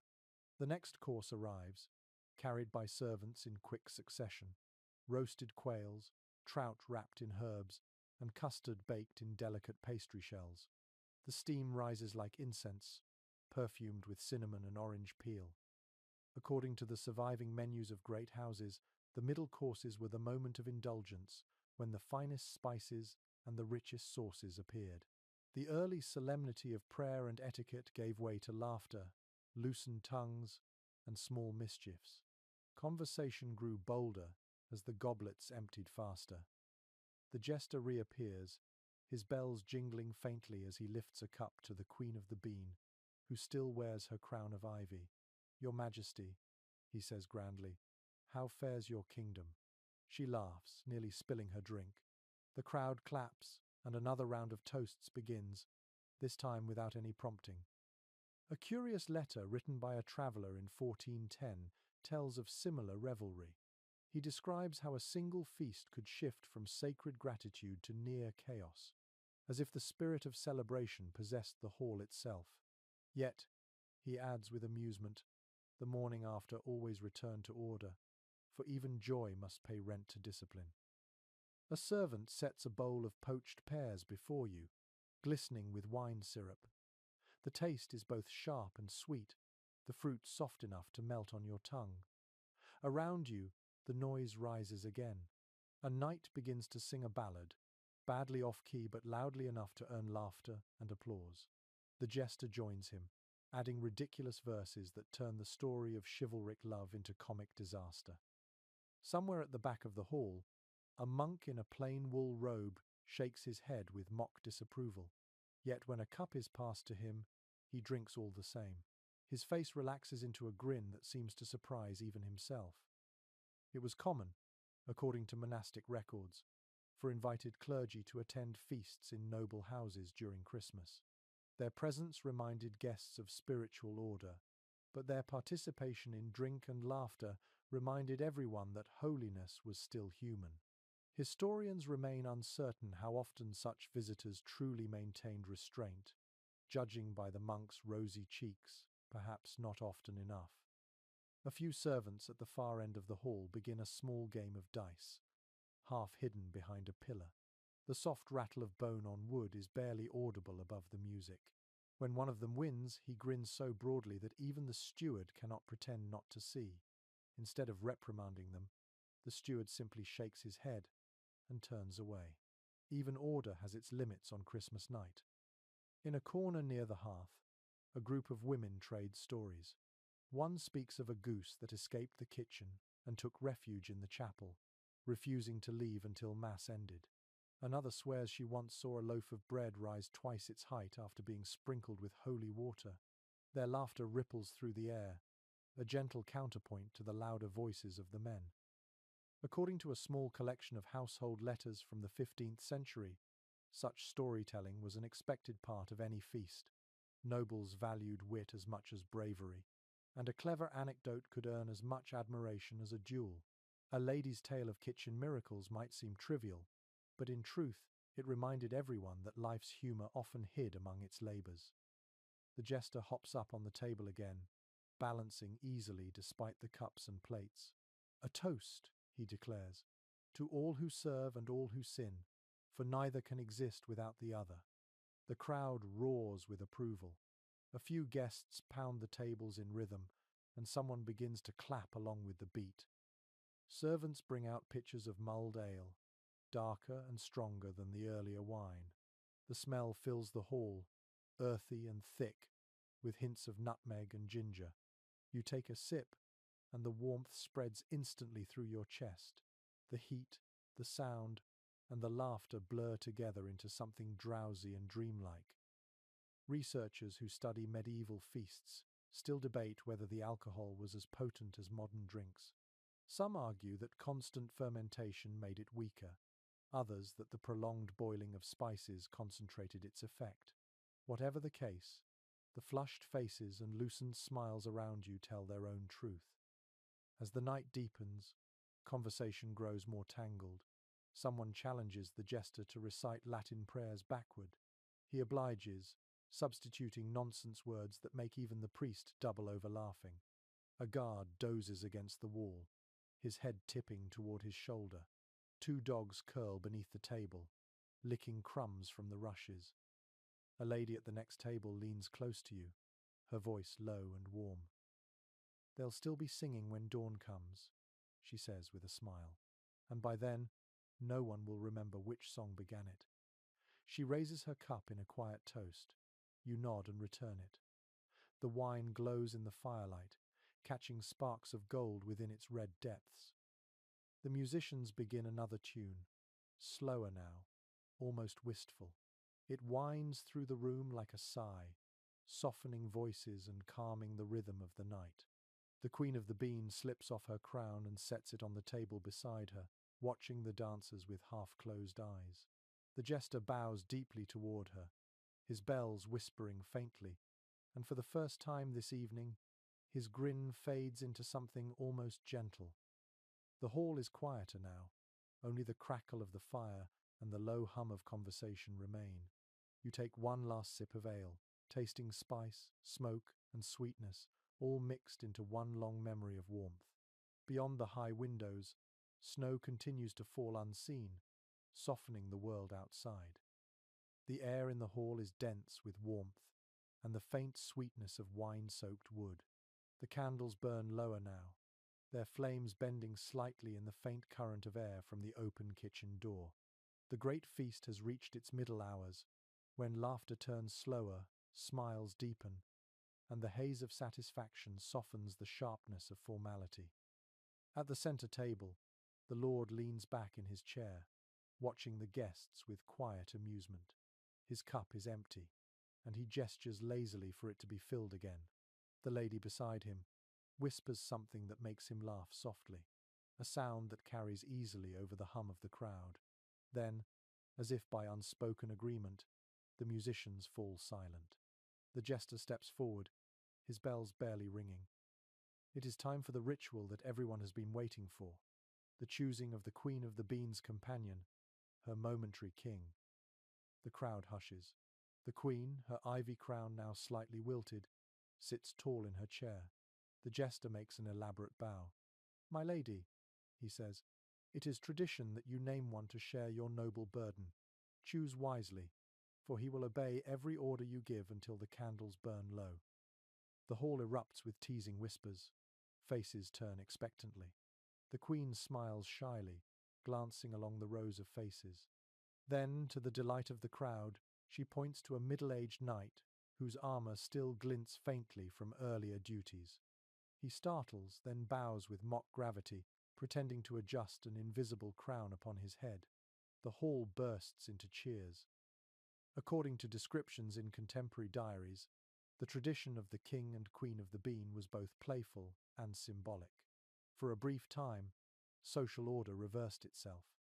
A servant could rule, a noble could jest, and laughter could hold authority. The reversal reminded everyone that power, like fortune, was fleeting. The jester claps his hands, calling for silence again. "Our queen has chosen well," he proclaims. "A knight who can swing both sword and goblet with equal skill." The knight grins. Mostly the goblet, he admits to laughter and scattered applause. Curiously enough, one chronicler claimed that this custom originated in ancient Roman Saturnalia, a festival when slaves and masters exchanged roles. The church disapproved but eventually adapted it, allowing the game to survive as a harmless echo of older freedoms. Some scholars believe it was this blending of pagan levity and Christian charity that made medieval Christmas so distinctive, both holy and human at once. The queen rises and lifts her cup. "I command," she says with sudden confidence, "that every person here must tell one truth or one lie, and let the hall decide which it is." Cheers erupt again. The jester spins in delight. "A game of the tongue, my lady, more dangerous than swords." One by one, the guests rise.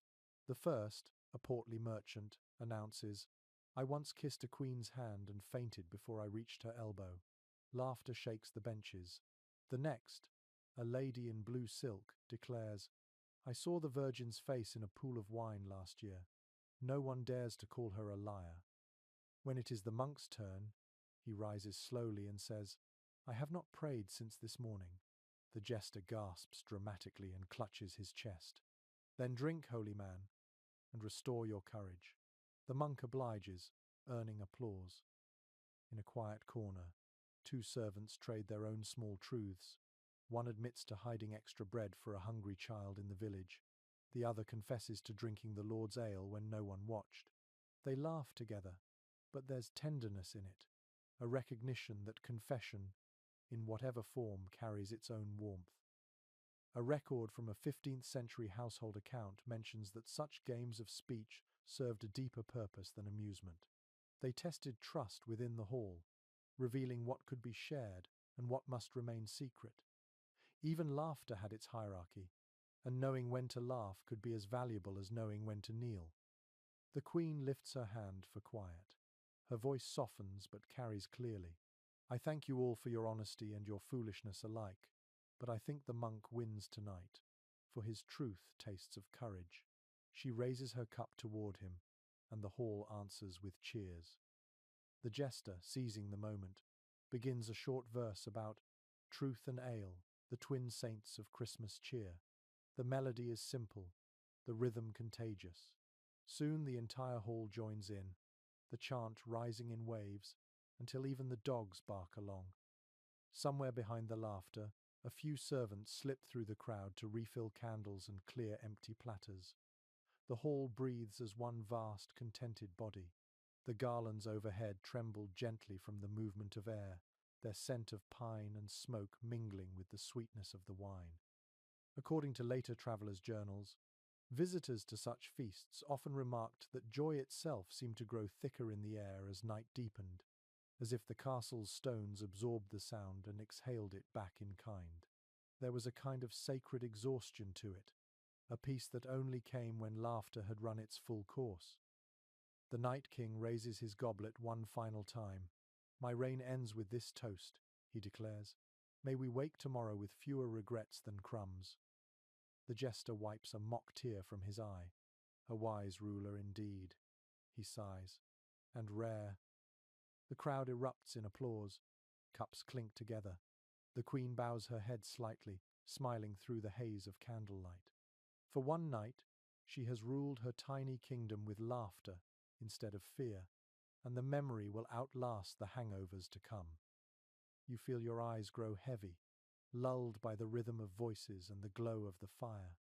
The great hall hums with warmth and music, the kind that vibrates gently against the heart. You lean back against the wooden bench and let the sound wash over you, the taste of spice and sweetness lingering on your tongue.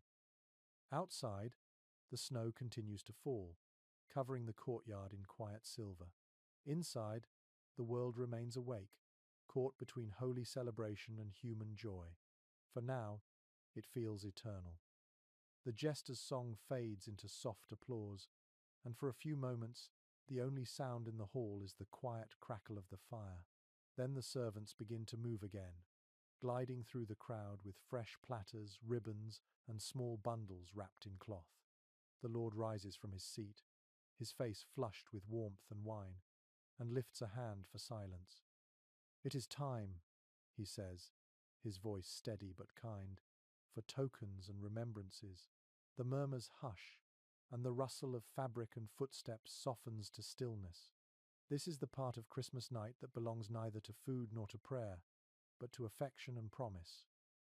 According to letters preserved from noble households, the exchange of gifts on Christmas evening was often more intimate than the grand morning ceremony of coins and favours. These were personal tokens, small rings, ribbons, handkerchiefs, even written verses offered not as duty but as gesture. The hall that only hours ago rang with song now fills with quiet conversation, the kind that bends close and lingers. A young knight steps forward, kneels before his lady, and offers a simple brooch carved from bone. She accepts it with a smile that makes him forget the world. In another corner, two servants trade wooden charms they whittled from spare firewood. One is shaped like a dove, the other like a heart. Their laughter is shy, as if they both know it means more than it should. Curiously enough, historians who study domestic life note that such small gifts reveal more about medieval affection than all the ornate chronicles of kings. Grand gestures belong to politics, but these humble exchanges told the truth of feeling. A piece of ribbon could carry more devotion than gold, precisely because it was fragile. You watch as the lady of the castle rises gracefully and moves among her guests. In her hands she carries a small chest lined with blue cloth. From it, she draws folded squares of fine linen embroidered with her own initials. She gives one to each of her attendants, smiling softly as she does. The gesture is simple, yet it radiates dignity. To receive something touched by her hands is both honor and blessing. One of the musicians presents the Lord with a short verse, written in a careful, flowing hand. The words praise generosity, compare the warmth of his hearth to divine light, and close with a promise to serve faithfully until death. The Lord reads it aloud, his voice thick with good humor. "Faithful until death?" he repeats. "Let us hope that is not next week, after another feast like this." Laughter breaks the reverence for a moment, and the hall exhales again. In the far corner, you notice the scholar you saw earlier, the quiet man with the satchel. He sits apart, writing something on a scrap of parchment. When a young servant passes near, he folds the paper neatly and slips it into her hand. She looks startled, then smiles, tucking it carefully into her sleeve. Documents from the period reveal that written tokens, though rare, were prized above all. Few could write fluently, and a message in ink was seen as both secret and eternal. Some even pressed small leaves or dried flowers between the folds, so the scent would linger long after the words had faded. The jester moves through the crowd, offering a different kind of gift. From his belt he draws tiny trinkets carved from bits of bone and metal rings, birds, dice, and gives them out to whoever meets his gaze. "A gift for your luck," he tells one guest. "A charm for your patience," he tells another. To you, he offers a small token shaped like a key. "For secrets you have not yet opened," he whispers, eyes twinkling. No scholar has ever agreed on the origin of this tradition. Some say it came from older winter festivals when small charms were exchanged, to guard against misfortune. Others claim it was purely spontaneous, born from the human impulse to remember one another through objects. Whatever the case, every gift here carries meaning, visible or hidden. A hush settles as the Lord himself produces a bundle wrapped in red cloth. He unwraps it slowly, revealing a gleaming dagger with a hilt inlaid with ivory. Turning to his eldest knight, he says, "For loyalty that never faltered." The hall breaks into applause, and the knight bows deeply, his eyes bright with emotion. A servant passes behind you, offering small honey cakes to accompany the final cups of wine. You take one, the crust warm and sticky beneath your fingers. The sweetness melts on your tongue, carrying faint traces of spice. It feels almost like a farewell to the evening's frenzy. According to contemporary sermons, the giving of gifts at Christmas was meant to echo the Magi's journey to Bethlehem. Yet in practice, it often blurred the line between piety and pleasure. Some priests condemned it as vanity, while others quietly enjoyed the exchange themselves.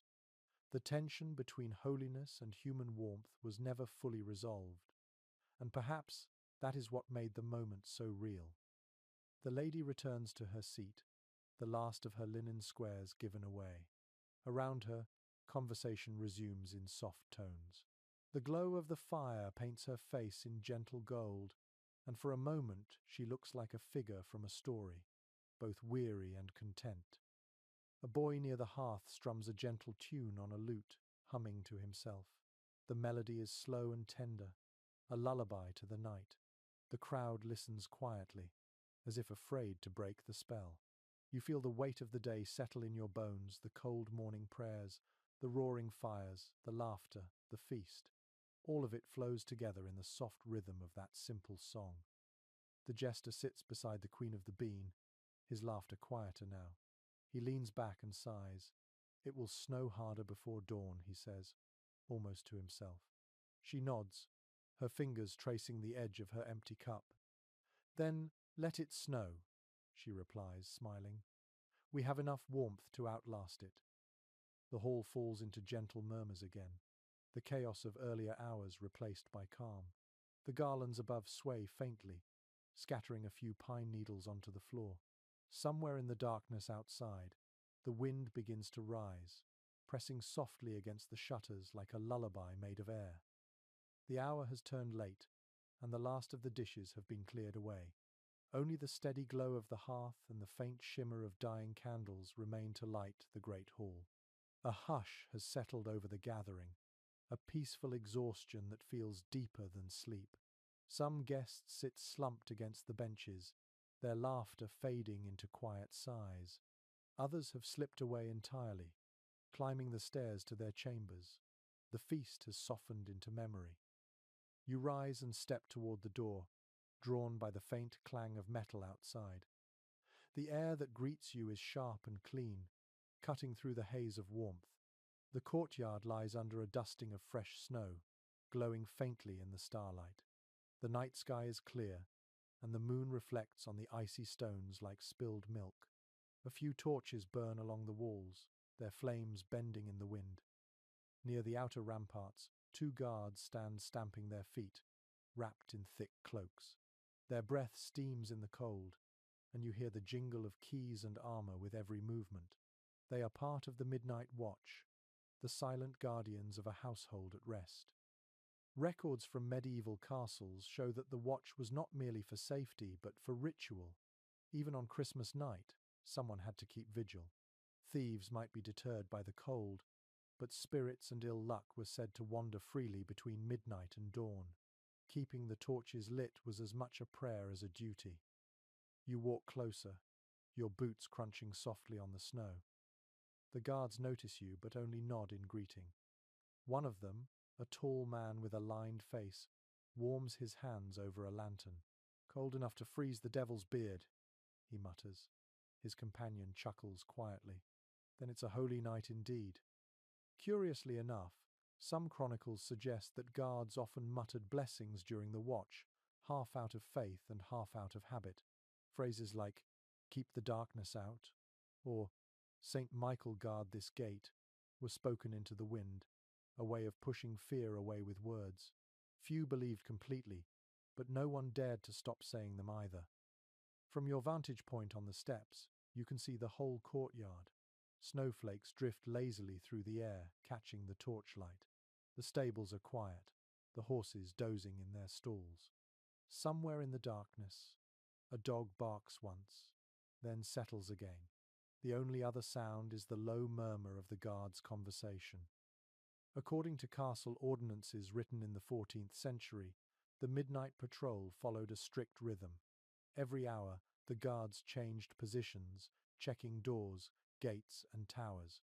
The ritual gave them both structure and comfort, proof that time still moved even when the rest of the world slept. The older guard takes a sip from a small leather flask and passes it to his companion. The younger man drinks gratefully, wincing at the strength of the contents.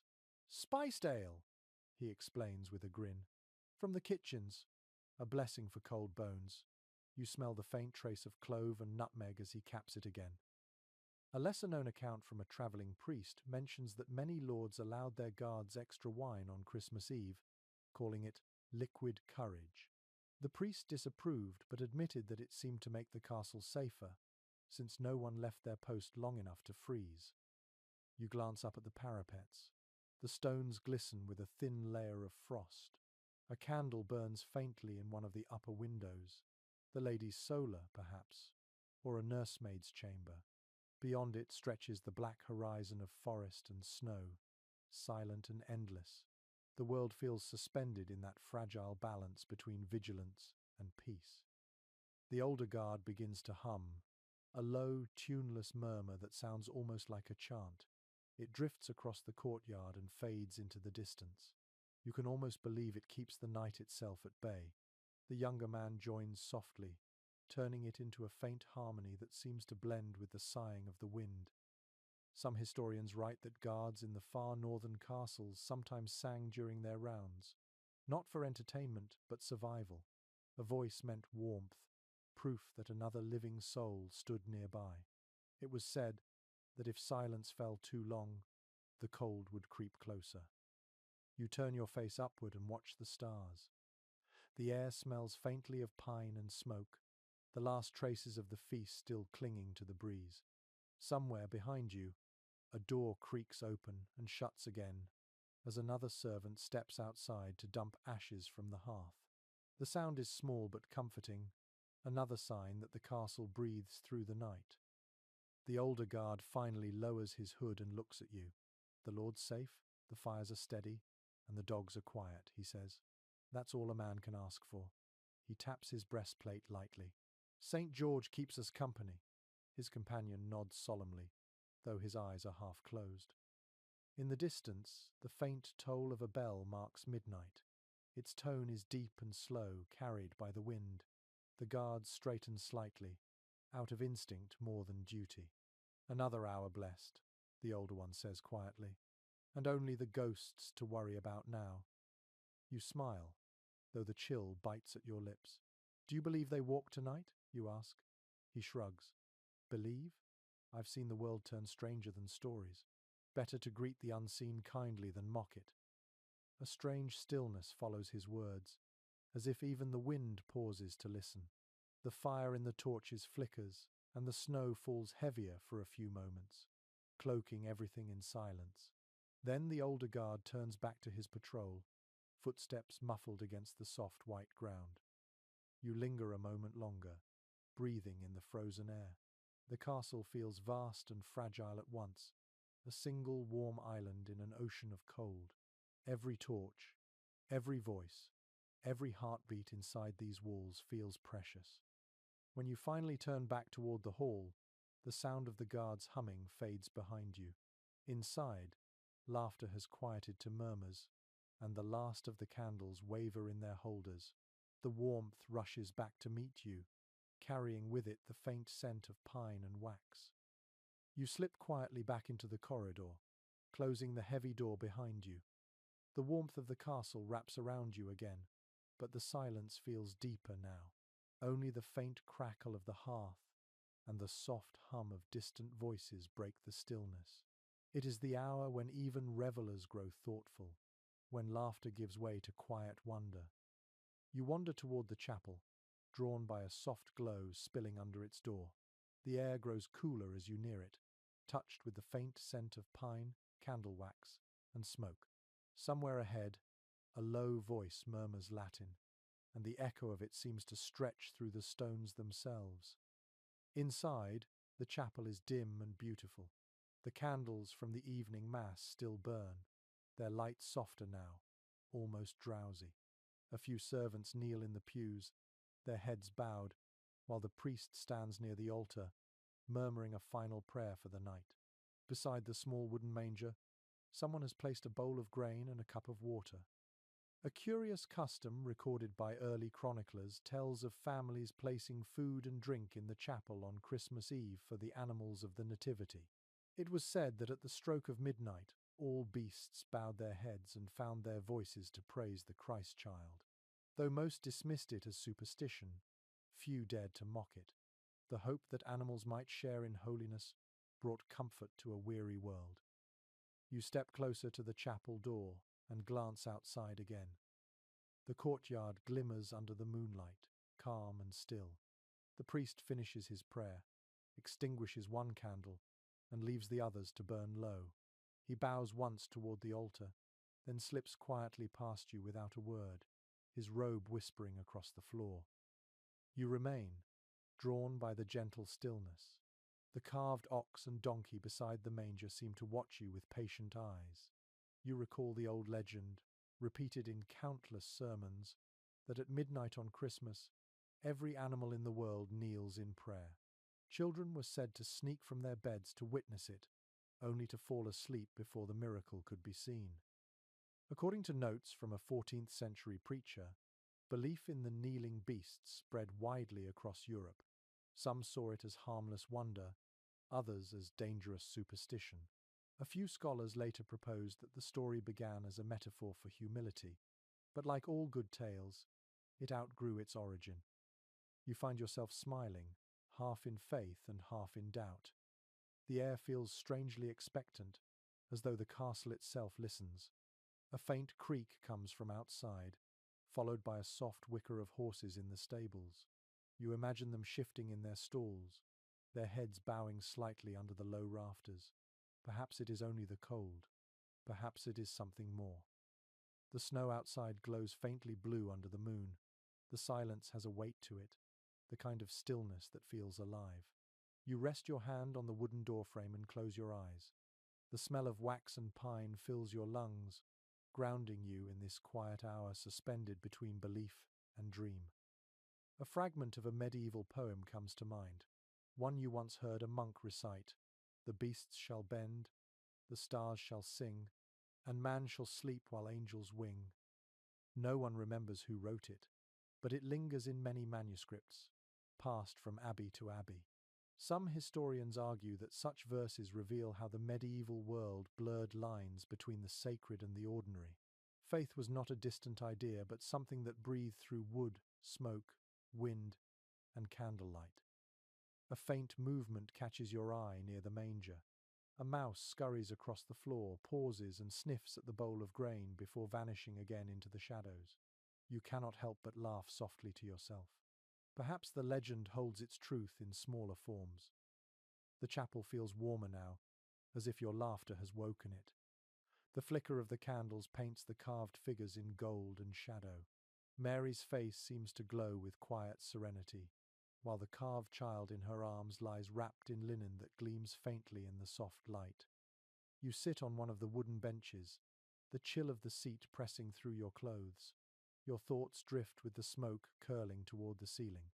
The feast, the songs, the games, they feel far away now, replaced by a deeper calm, the kind that settles when noise and joy have run their course, leaving only peace behind.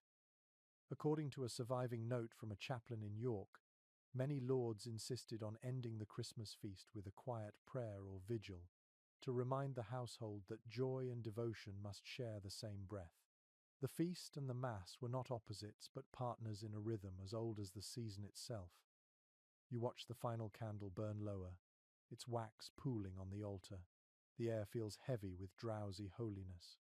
Somewhere outside, an owl hoots once, soft and low, before silence returns.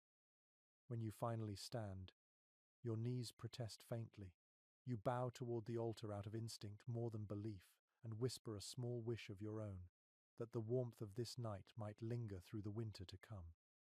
As you step back into the corridor, the cold air greets you again, sharper but not unfriendly. The distant sound of a door closing echoes through the castle. The world feels suspended between waking and sleep, holy and human, real and imagined.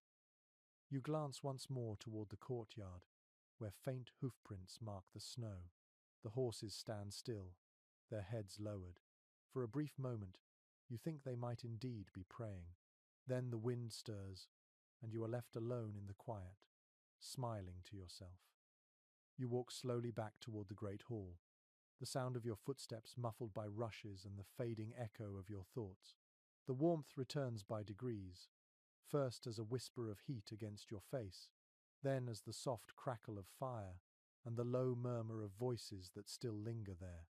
A handful of people remain awake, gathered close to the hearth where the last of the wine glows ruby in the firelight.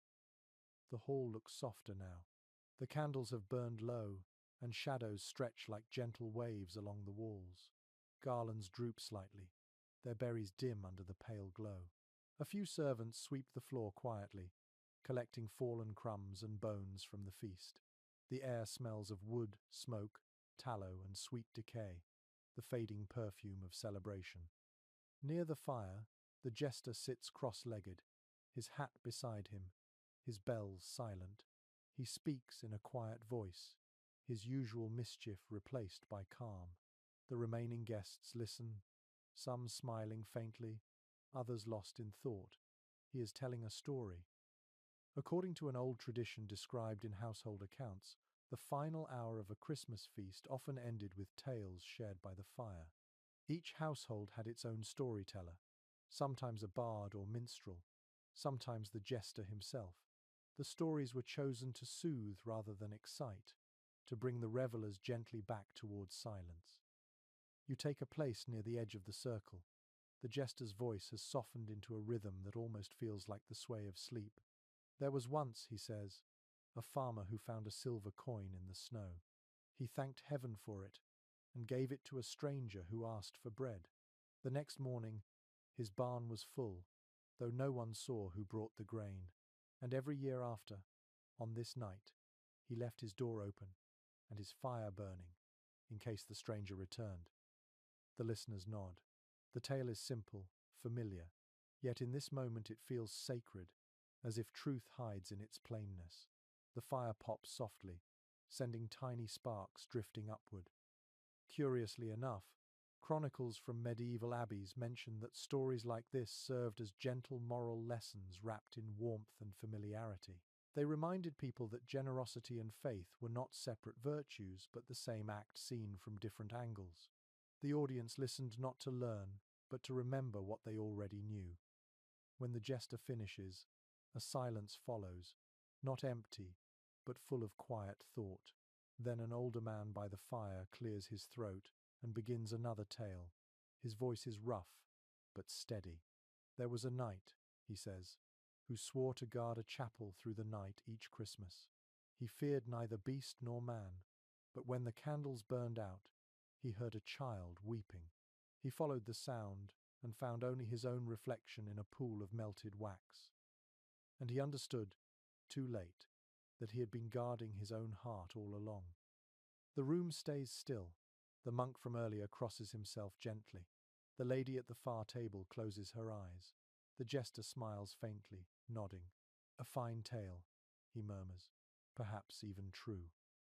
According to a small parchment found among the writings of a travelling friar, such stories were shared long after the feasts had ended, passed from castle to village and back again. Each retelling changed the details, yet the essence remained. They were the collective dream of a world that refused to let its faith freeze entirely in winter. The fire shifts, logs collapsing softly into embers. The red glow paints everyone's faces in gentle light. The jester stretches his legs, then gestures toward you. "You've been quiet," he says. "Every listener carries a story. What's yours?" You shake your head, smiling. But he insists. "Then tell us a memory. Even silence hides something worth hearing." You think for a moment, staring into the fire. The flames move like the dance of thought itself, bright and fleeting. Finally, you say softly, "Once, I watched a winter sunrise alone. The world looked so empty that it frightened me. But then I saw smoke from a chimney far away, and I realized someone else was awake, someone tending their fire, and it was enough." The hall remains quiet for a few breaths, the air thick with the simplicity of your words. Then the jester nods. "A good story," he says, "the kind that keeps the cold out."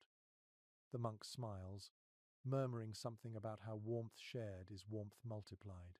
A few guests raise their cups in quiet approval before draining the last of their wine.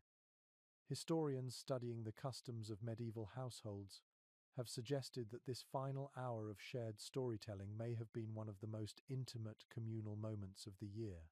For a time, the boundaries of class and birth blurred, voices mingled, laughter softened into understanding. It was not about entertainment, but connection. A servant adds a fresh log to the fire, and for a moment the flames flare bright again, throwing long shadows that dance across the garlands. The air smells of pine and smoke. The warmth presses against your face, gentle and alive. The lady of the castle rises, her gown whispering softly. "It grows late," she says, her voice calm but firm. "Let us end the night with peace as we began it." She gestures for the last candles to be snuffed. One by one, the lights go out, leaving only the great fire glowing at the heart of the hall. The jester bows deeply to her, his eyes glinting in the dim light. "Peace, my lady," he says softly, "and a dream worth waking from." The lady smiles faintly and nods. "Peace?" she repeats. Then she turns toward the stairs, her attendants following like shadows. The jester sits again, leaning close to the fire. You stay a moment longer, watching the coals dim. The sound of the flames feels like breathing, slow and steady. You can sense sleep pressing gently at the edges of your thoughts. Outside, the wind has quieted. Inside, the fire burns low, steady as a heartbeat. The night of feasting and laughter has become something softer, a long sigh shared by every soul within these walls. You leave the warmth of the hall and step into the corridor again, where the air feels cooler and quieter. The laughter and music fade behind you until they become only a hum in the distance, like the last vibration of a string after it is plucked. The torches along the wall burn low, casting halos of gold that tremble against the stone. You feel the stillness that comes only after long celebration, when even joy must rest. Curiosity guides your steps toward the outer courtyard. The heavy wooden door creaks open, and the cold night air folds around you like a cloak. Snow has fallen again, fine and dry, dusting the cobblestones with silver. The world glitters faintly beneath the moonlight. The sound of the wind is gentle, brushing softly against the walls of the keep. You wander slowly along the edge of the bailey. The footprints from the guards' patrols have already filled with snow, erased almost as soon as they were made. It is quiet now, so quiet that your own breath sounds loud in your ears. The castle feels like it is dreaming, every tower and parapet sleeping under a thin blanket of frost. You pause near the stable, where the faint scent of hay and warm animal breath mingles with the cold. Inside, the horses shift lazily, hooves clinking against the straw-covered floor. One of them snorts softly, steam curling from its nostrils like smoke from a tiny forge. You reach out a hand and brush its muzzle, feeling the contrast of warm skin against frozen air. The creature's eyes are calm, reflecting the faint firelight from a distant torch. A record written by a traveling merchant describes moments like this with quiet wonder. He wrote that after every great feast there came a spell of stillness, when the castle's noise sank into its stones and the night held its breath. Historians now think he exaggerated, but reading his words, you can almost feel how the silence itself became sacred, a kind of pause between the human and the eternal. You continue your slow walk, boots crunching through snow that sparkles like powdered glass. Overhead, the stars hang bright and unmoving, so clear they seem close enough to touch. Somewhere to the east, the faint outline of a forest lies in shadow, black against the white ground. Beyond that is the village, invisible now, sleeping under its own layer of frost. Near the corner of the courtyard, you notice a figure sitting on a low wall by the well. It is one of the kitchen servants, a young man with a rough wool cloak drawn tightly around his shoulders. He holds a candle in a small lantern, its light flickering weakly against the dark. He looks up as you approach and gives a shy nod. "Can't sleep?" you ask. He smiles faintly. "Too much noise inside, too much quiet out here. I like the middle of both." He gestures to the lantern. "Sometimes I sit here after the feast and watch the flame until it stops shaking, makes the world feel still again." Curiously enough, an old superstition recorded in a Welsh chronicle said that watching a single flame without blinking on Christmas night could reveal visions of the year to come. The flicker of the candle was thought to mirror fate itself, steady for good fortune, wavering for hardship. The young man's candle trembles gently, but never goes out. You both sit in silence for a while. The snow drifts lightly, settling on the edge of the well, the tops of your boots, the servant's cloak. The air is cold enough to sting your nose, but the peace of the moment feels warmer than any fire. Somewhere in the tower above, a faint sound of harp strings drifts through the night. Someone, perhaps one of the minstrels unable to sleep, plays alone in the dark. The notes fall slowly, like drops of water in a deep cave. The melody carries over the courtyard, delicate and lonely, and fades into the wind. A few scholars of medieval music have remarked that these private songs, often played long after the official performances ended, were as close to personal prayer as many minstrels came. They were never recorded, never heard by audiences, but existed for the comfort of the one who played them. The sound you hear now feels like that, a quiet confession made only to the stars. The servant sighs softly beside you. "Tomorrow it will start again," he says. "The cleaning, the sweeping, the mending. But tonight feels like the world has stopped." You nod. "Maybe that's the gift of Christmas," you say quietly. "Not the food or the laughter, but this moment after, when everything rests." He smiles again, his eyes reflecting the candlelight. "A good gift," he says, "one that costs nothing." The wind shifts, carrying the faint smell of the feast's remains, smoke, spice, and roasted meat cooling in the kitchens. The sounds of the castle have dwindled to almost nothing. Somewhere deep within, a door creaks shut, and from the stables comes the soft sigh of a sleeping horse. According to the diary of a monk who once spent Christmas as a guest in a great castle, this was his favourite hour of all. He wrote, "When the revels end and the laughter fades, one hears the heart of the place beating quietly. It is in that heartbeat that God hides." You stand at last, brushing snow from your cloak. The young servant extinguishes his candle and tucks the lantern under his arm. Together you walk back toward the hall, your steps slow and steady, the snow crunching softly beneath your boots. At the door you part ways. He bows slightly and disappears toward the servants' quarters, while you pause to look back one last time. The courtyard glows faintly in the moonlight, the snow falling gently, endlessly. The world feels still enough to hold its breath. You close the door behind you. The silence of the night follows, settling around you like a final blessing. The castle sleeps above you now. The feast has ended, the fires are dim, and the corridors are quiet except for the soft, rhythmic whisper of wind pressing against the shutters. Yet somewhere below, life still stirs. From the staircase near the kitchen, you hear laughter and the clink of clay cups.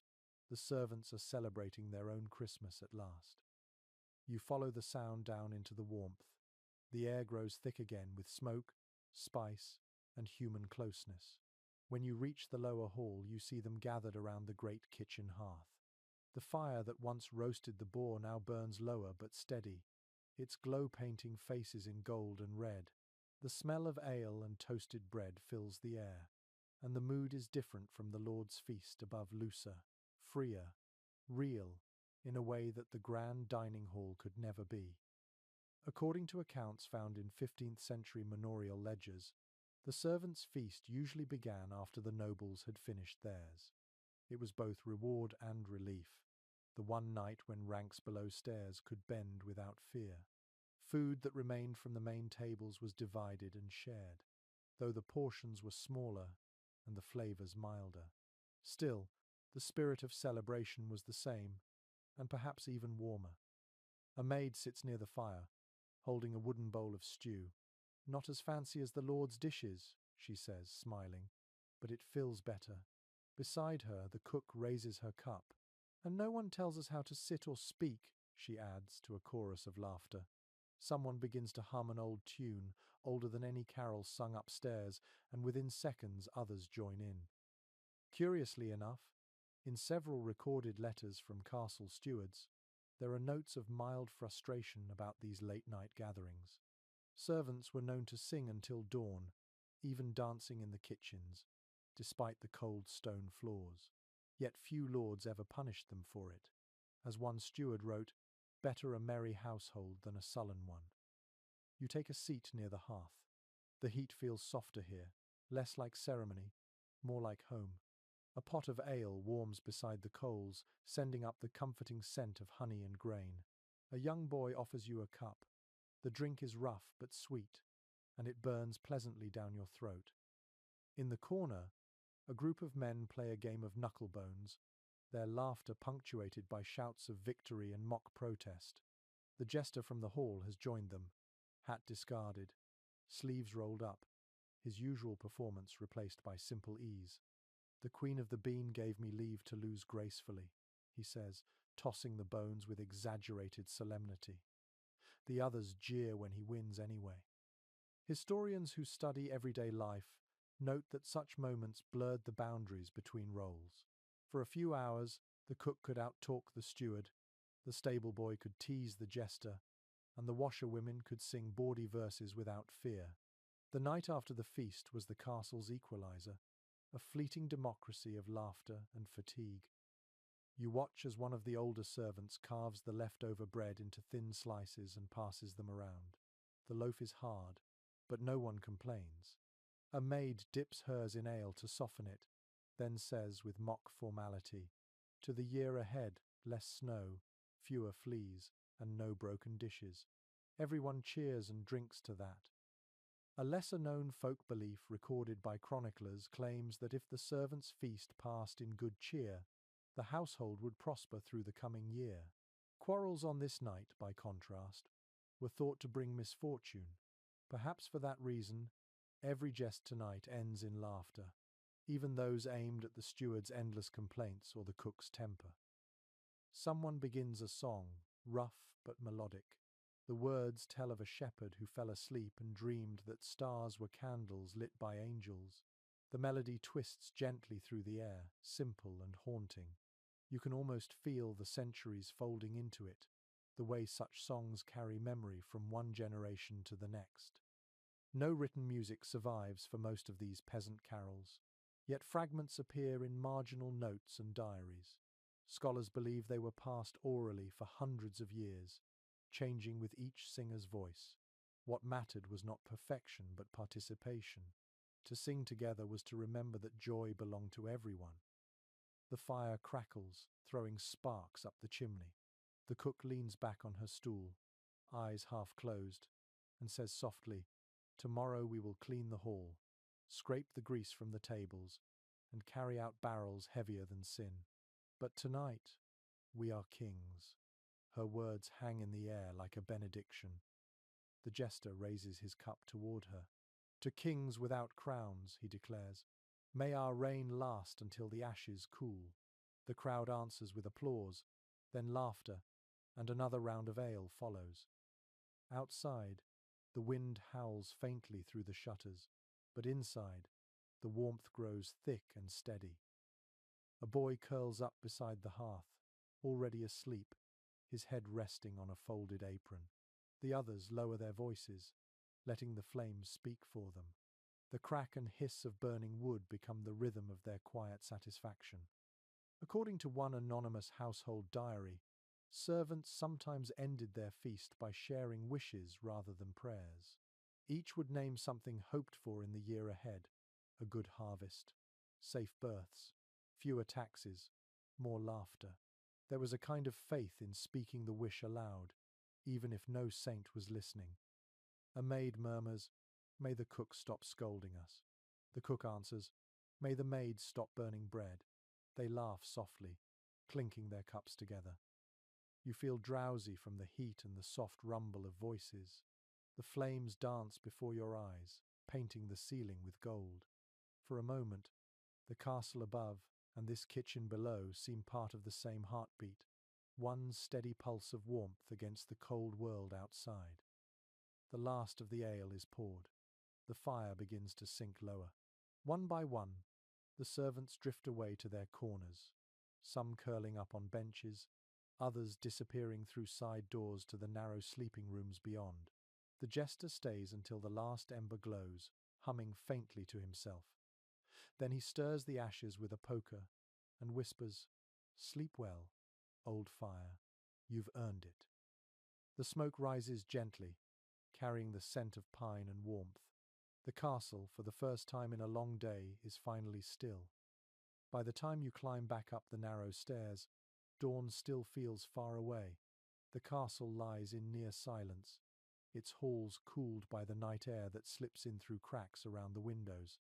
Only a few embers glow faintly in the great hearths, small reminders of the fires that had roared there only hours before. You pull your cloak tighter, shivering as you step into the long corridor that leads toward the solar. From somewhere nearby comes the faint rattle of glass and the murmur of a voice. You follow it to a small chamber near the infirmary, where the castle's physician has set up his table for the season. Inside, the light of a single lamp flickers over jars, bowls, and small bundles of herbs hanging from the ceiling. The smell is sharp and strange vinegar, honey, dried rosemary, and smoke. The physician looks up from his work, his thin hands busy grinding something in a mortar.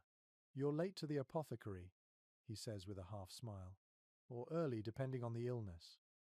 You laugh softly, the sound breaking the hush. "Neither, I hope. I was only walking." He nods toward a bench. "Then sit. The castle sleeps, but I do not. Someone must tend the remedies for what last night's joy will bring by morning." He gestures toward a row of glass flasks. Too much wine, too little sense. According to a small collection of medical treatises preserved from the 15th century, physicians in noble households prepared special mixtures during the 12 days of Christmas: spiced wines for digestion, honey syrups for coughs, and strange concoctions meant to protect against melancholy after too much merriment. The season was not without danger. Sudden cold and indulgence could turn celebration into sickness overnight. The physician pours a dark red liquid into a small ceramic cup. "This," he says, "is wine boiled with sage and cloves. It settles the stomach and clears the head. A wise man drinks it before sleep, a fool after." He takes a sip himself, grimaces, and then smiles faintly. "Tonight, I am both." A lesser-known passage from a medieval herbal manual mentions that cloves and sage were believed not only to heal, but also to drive away evil spirits that clung to rooms after heavy feasting. Whether or not the science was sound, the scent of spice and heat gives the chamber an air of calm. You glance around. The shelves are lined with jars labelled in Latin and in the physician's uneven handwriting: Mel rosatum, salvia officinalis, oleum rutae. Beside them sit more ordinary things: a cup chipped at the rim, a bundle of mint tied with string, a half-eaten loaf of bread. The mix of care and chaos feels entirely human. The physician reaches for a dried bundle of leaves and begins to crumble it into a bowl. "People forget," he says quietly, "that winter sickness kills more than war. A cough can take a strong man faster than a blade." He pauses and adds, almost to himself, But laughter heals too. Last night, I heard enough laughter to keep this house alive until spring. Curiously, some monastic healers recorded that they prescribed mirth as medicine, urging their patients to attend festivals or listen to minstrels. It was said that joy strengthened the heart and eased the breath. Modern scholars often smile at the idea, but sitting here, you understand the wisdom behind it. The physician finishes his mixture and begins to fill a row of small bottles for the Lord, the lady, and any poor soul who wakes with his head full of regrets. He stops, then pours a little into a separate cup and hands it to you. For the road back to bed, he says.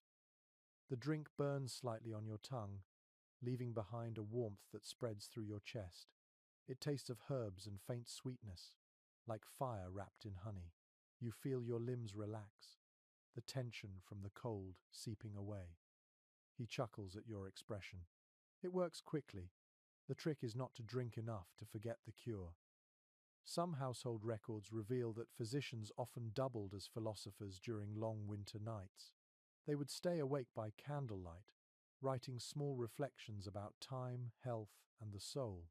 One such note, found in the margins of an old medical book, reads, "The body is the first house built by God, but the mind is the one that must be kept warm."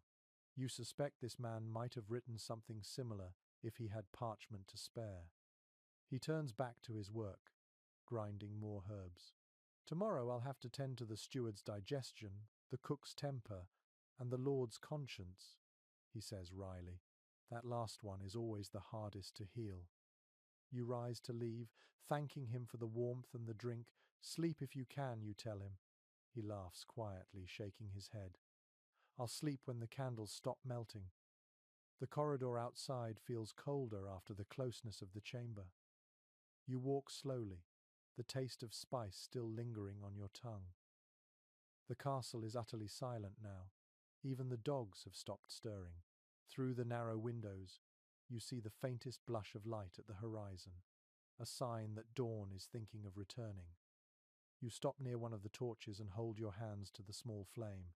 The warmth barely reaches your skin, yet it feels alive enough to promise that the long night will soon give way. The feast has ended, but the life within these walls continues in its quiet rituals.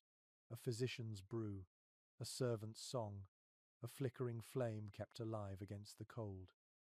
You breathe deeply, the air sharp with winter, and feel an odd peace settle over you.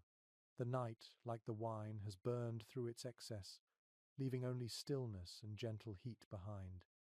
The faintest grey of dawn begins to show along the eastern horizon. It leaks through the narrow windows of the upper corridors, soft and hesitant, turning the air from black to blue. The candles are nearly gone now, their wicks curled like small black threads in pools of wax. The castle breathes again, shifting from sleep into the first quiet stirrings of another day. You follow the faint hum of sound that begins to rise from the kitchens below. It is the unmistakable rhythm of morning, the scrape of metal on wood, the shuffle of feet, the gentle rush of breath as someone stirs a hearth back to life. When you step through the archway into the kitchen, you are greeted by the sight of embers glowing deep red, like the last heartbeat of the night. The cook is already awake, wrapped in a heavy shawl, her hair tied loosely at the nape of her neck. She is kneeling before the fire, coaxing it with handfuls of straw. "You see," she says to the small boy beside her, "even fire needs kindness before it remembers how to burn." He nods solemnly and blows gently until the flames catch.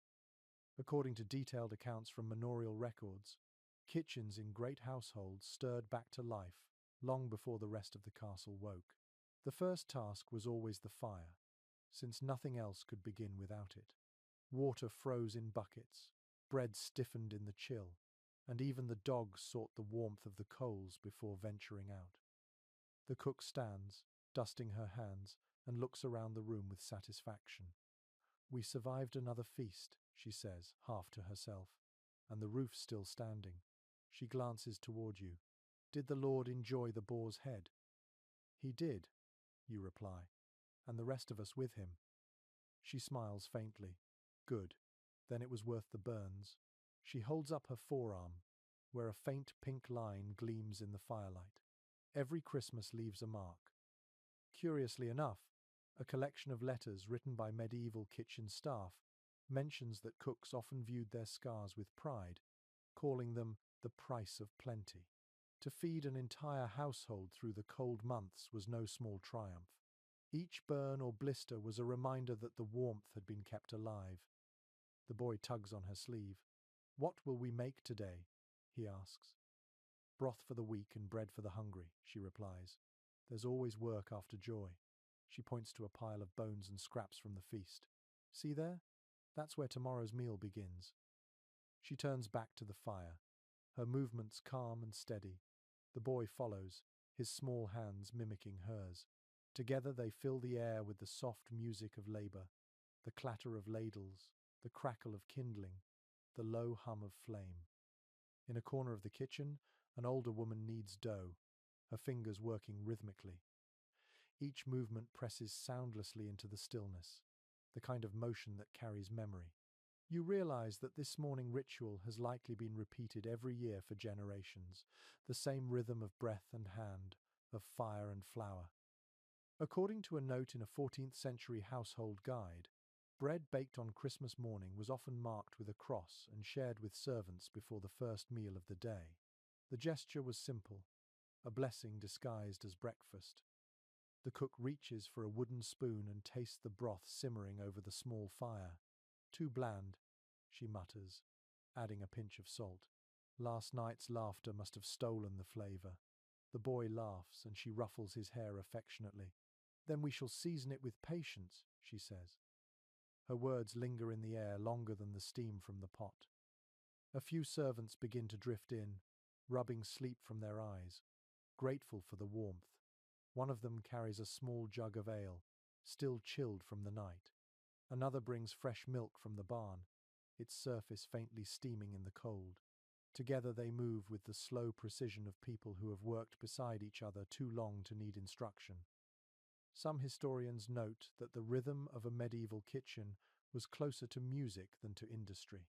Each sound fit into the next: the chop of wood, the ring of iron, the hiss of steam. The result was a living harmony, one that nourished not only the body but the sense of belonging itself. The cook begins to hum softly, the same tune you heard her singing the day before when she was basting the meat. The melody circles through the room, warm and unhurried. The boy hums along under his breath. For a moment, it feels as if the song itself keeps the fire alive. You take a seat on a small stool near the doorway. The heat of the hearth seeps into your legs, and the smell of the broth grows richer. The world outside remains frozen, but here, the day begins again with quiet certainty. "Soon they'll wake upstairs," the cook says, glancing toward the ceiling. "The steward will want warm wine for his headache, and the lady will ask for sweet bread, but we'll have a moment before the noise begins." She pours you a small cup of the steaming broth and hands it over. The taste is earthy, simple, and deeply comforting. It carries traces of herbs, fat, and smoke, the flavors of 100 meals layered into one. You swallow, and feel the warmth spread slowly through your chest. According to fragments from the notebooks of a traveling physician, nourishment in winter was considered a form of prayer. To share food, even a sip of broth, was to honor the quiet miracle of survival. The cook wipes her hands on her apron and sits beside you for a moment. "Every year," she says softly, "I think the fire will not last. But it always does. Even when the wood is wet and the air is cruel, it burns." You nod, looking at the red glow of the coals. "Maybe that's what Christmas is," you say. "A fire that remembers how to burn." She smiles, tired but content, and tosses another small log into the hearth. The flames rise instantly, crackling brighter. Outside, the first faint birdsong breaks the silence of dawn.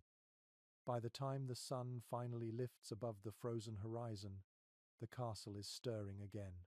Pale light filters through narrow windows, touching the rush-covered floors with thin streaks of gold. The air smells of smoke, bread, and something softer, like dust warmed by morning. A bell rings once from the chapel tower, slow and resonant, calling the household to prayer. You follow the sound through the corridor, where servants and guests move quietly, their laughter from the night before replaced by calm murmurs and soft yawns. The feast has passed, but its warmth still lingers in the faces of those you pass. You step into the chapel just as the second bell begins. The space feels different in daylight. The flickering candles from the night before have burned down to stubs, replaced now by a faint blue glow from the high windows. Frost clings to the glass, turning the light into 1,000 tiny shards. The air smells of wax and pine, with a faint trace of incense from the evening mass. According to notes in a 15th century prayer book, many castles held a second, quieter service on Christmas morning, attended by servants, travellers, and those too weary to stay awake for the midnight celebration. The tone was gentler, more intimate, less about ceremony and more about reflection. The priest stands before the small altar, his voice calm and low. He speaks in Latin, but the rhythm carries its own music, familiar even to those who do not understand the words. Around you, heads bow, and the only sound apart from his voice is the faint creak of wood beneath knees. You kneel too, the cold of the stone floor seeping through your cloak. Your mind drifts as the prayer unfolds, tracing memories of the night before. Laughter, music, the glow of fire, the scent of roasting meat, the soft murmur of stories by candlelight. Each image feels distant yet alive, as though floating just behind your eyelids. Curiously, a scholar of medieval spirituality once wrote that faith in those times was not so much a matter of belief as of rhythm. It was a dance between labor and rest, feast and prayer, body and spirit. No one stayed in one state for long. Each moment prepared the way for its opposite. The joy of the hall needed the quiet of the chapel to complete it. The priest raises his hands. His voice strengthens as he recites the familiar blessing. Pax sit in domo ista, he says. Peace be upon this house. The congregation answers with a soft murmur that feels less like speech and more like breathing. The words ripple through the chapel like the tide drawing back to sea. When the service ends, no one rushes to leave. Some linger in silence. Others whisper greetings to one another. The cook you met earlier sits in the back row, her hands folded, her eyes closed in simple stillness. Even the jester, hair tousled and hat forgotten, bows his head for a moment before slipping quietly out. You remain seated, watching the faint beams of sunlight shift slowly across the altar. Dust dances within them, turning like tiny golden spirits. For a long moment, the stillness feels like a living thing, fragile and whole. A line from an old homily comes to mind, written by a monk who loved winter more than any other season. When the fields sleep, the soul awakes. When the fires fade, the heart learns its own warmth. You wonder if he ever stood in a chapel like this, feeling the same mix of fatigue and peace that fills you now. The priest approaches, smiling faintly. You look as though you've stayed up through all the bells, he says kindly. Perhaps I have, you reply. He nods, amused. Then rest. The body honors the spirit best when it sleeps. The Lord will still be here when you wake. You thank him and step outside. The light has grown brighter, the cold sharper but cleaner. Snow glitters on the rooftops, and icicles hang like glass teeth from the eaves. The courtyard below hums with slow activity. Servants hauling water, dogs trotting along the walls, a stable hand brushing snow from a horse's mane. The castle that only hours ago was filled with laughter and song now moves to a gentler rhythm, a quiet afterglow of celebration. Some chroniclers describe this morning calm as the truest reflection of Christmas. Not the feast or the gifts, but the soft return to ordinary life, where the sacred hides in daily tasks. To wake after joy and still find gratitude in the smallness of the world was, in its own way, a miracle. A maid passes by carrying a loaf of warm bread, and the smell stops you in your tracks. She laughs when she sees your expression. You'd think you hadn't eaten in days, she teases. You smile back, breathing in the scent. It smells like sunlight, you say, and she grins, hurrying away toward the kitchen. You walk along the inner wall of the courtyard, the snow crunching beneath your boots. The sun sits low but bright, painting everything in soft gold. Smoke curls from the chimneys, mingling with the white breath of morning. The cold pinches your cheeks, but the light feels gentle, almost kind. A few children, the servants' sons and daughters, chase each other near the gate. Their laughter rings clear against the stone. One of them stops to wave at you, her mittened hand red with cold. You wave back, and she giggles before running off again, leaving a trail of small footprints in the snow. According to a record kept by a northern manor, children were often given the morning of Christmas to play before chores began again. It was believed that their laughter helped to bless the grounds, chasing away the heaviness of winter. The adults might not have believed it fully, but they smiled all the same. The bell in the chapel rings again, marking the passing of another hour. The day stretches ahead, quiet and clear. The feast is over, but its echo remains in every sound, every face, every spark of life that moves through the cold air. You take one last look at the courtyard before turning toward the keep. The fire will be waiting, and perhaps one final cup of spiced wine before rest. As you walk, the snow begins to fall again, gentle and thin, each flake turning briefly to gold before it disappears. By midday, the castle has settled into a slow rhythm, the kind that follows great celebration.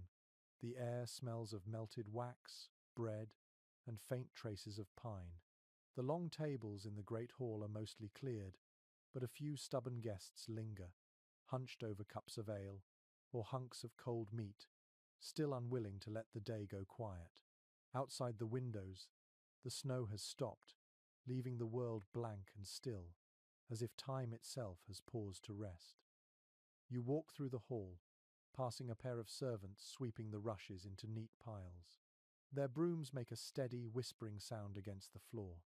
One hums softly to herself, the same tune that the musicians played the night before.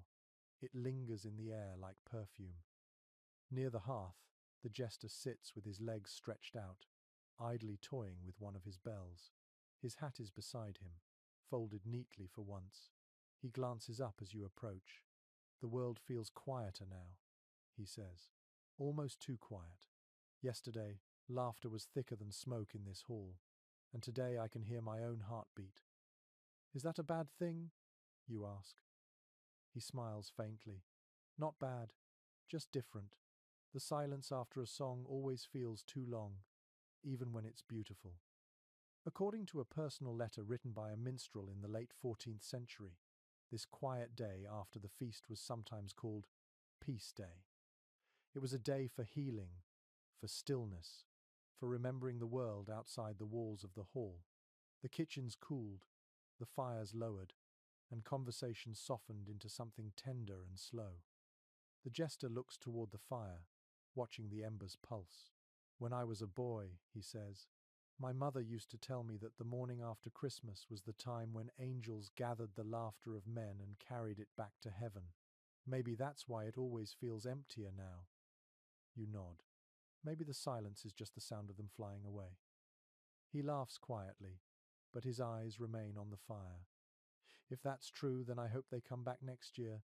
This old place would crack without noise." A few servants nearby overhear him and smile.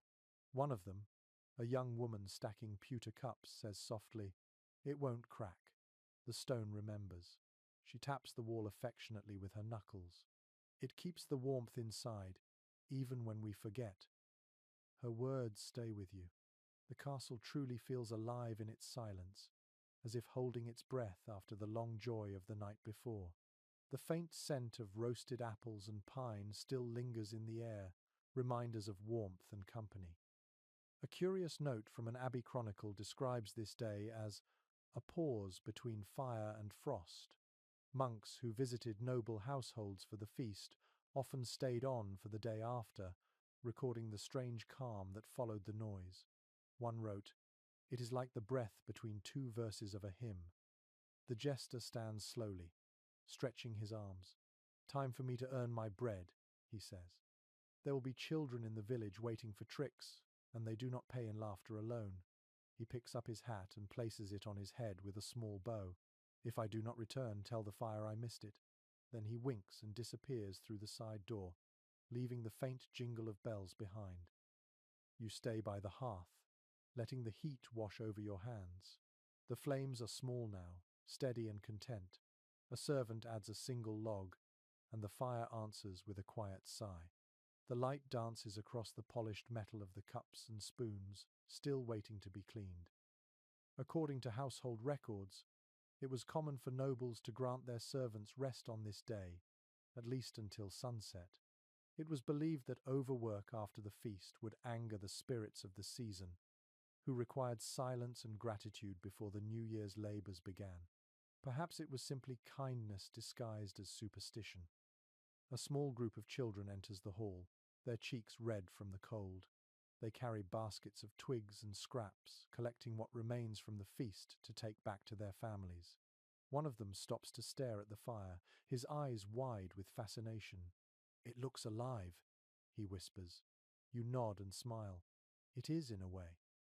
The boy grins and runs after his friends, his laughter echoing faintly against the stone.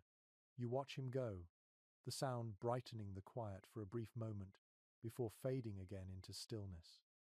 Outside, a pale sunlight spreads across the snow. The air looks clean, almost new. You step toward the window and see a handful of villagers walking up the road, carrying baskets of food and small gifts. Bread, cheese, dried herbs. They are coming to thank the Lord for the feast, though most of them will leave their offerings at the gate. It is an old custom, half gratitude and half hope. Some historians suggest that such gestures blurred the line between generosity and survival. The feast was not only a display of wealth, but a promise that those within the walls would care, at least briefly, for those beyond them. It was a fragile kindness, but it mattered. You stay at the window for a while, watching the light move across the snow. The silence feels full now, not empty, a space where everything that has happened still hums quietly, like the echo of a bell that has already stopped ringing. When you turn back to the hall, the servants have finished their cleaning. The rushes are fresh again, the tables bare.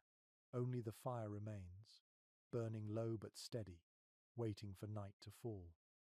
The afternoon sun lies pale and low, sliding gently along the castle walls.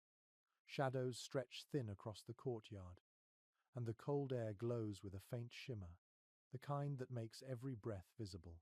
The world feels slower now, balanced between warmth and frost, life and quiet. You walk toward the outer gate, where the last of the Christmas visitors are preparing to leave. The porter stands by the entrance, his hands tucked into his sleeves. He nods as each traveller passes, his breath forming soft clouds that vanish almost as soon as they appear. Horses stamp against the snow, impatient to move. The creak of leather and the muffled thud of hooves mix with the low murmur of farewells. According to letters written by travellers in the 15th century, the day after Christmas was often filled with departure. Guests who had come for the feast would ride home through fields of snow, carrying gifts wrapped in cloth and the heavy comfort of too much food. The journey could be long and perilous, but no one wished to linger past the turning of the feast. The rhythm of duty called them back to the world beyond the walls. A young squire helps his master mount a horse, fastening the cloak at his shoulders.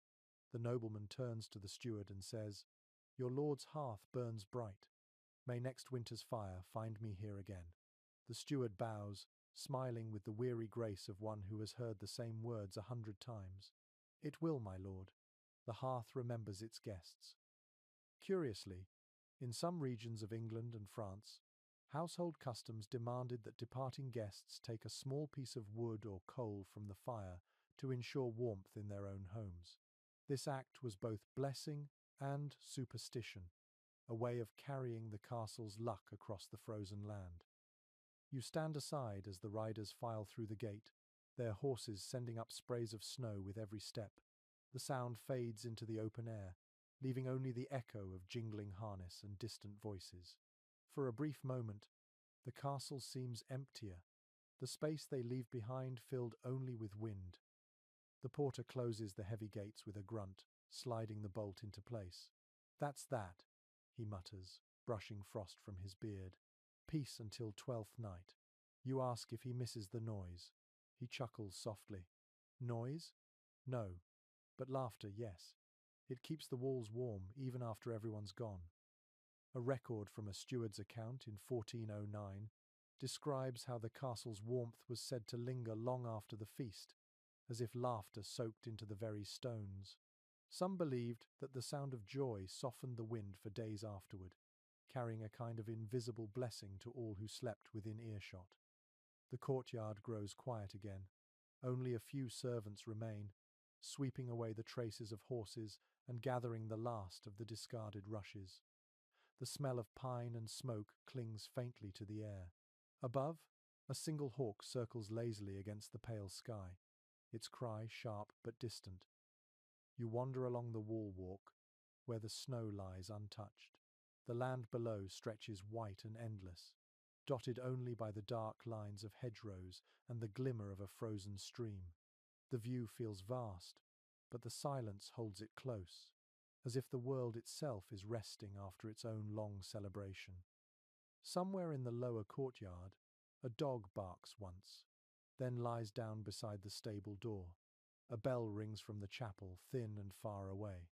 The rhythm of the castle has returned to normal, the brief holiday folded neatly into memory. You pause to rest your hands on the cold stone of the battlement. The surface is rough, edged with frost, yet beneath it you can feel the faint thrum of warmth from within the walls.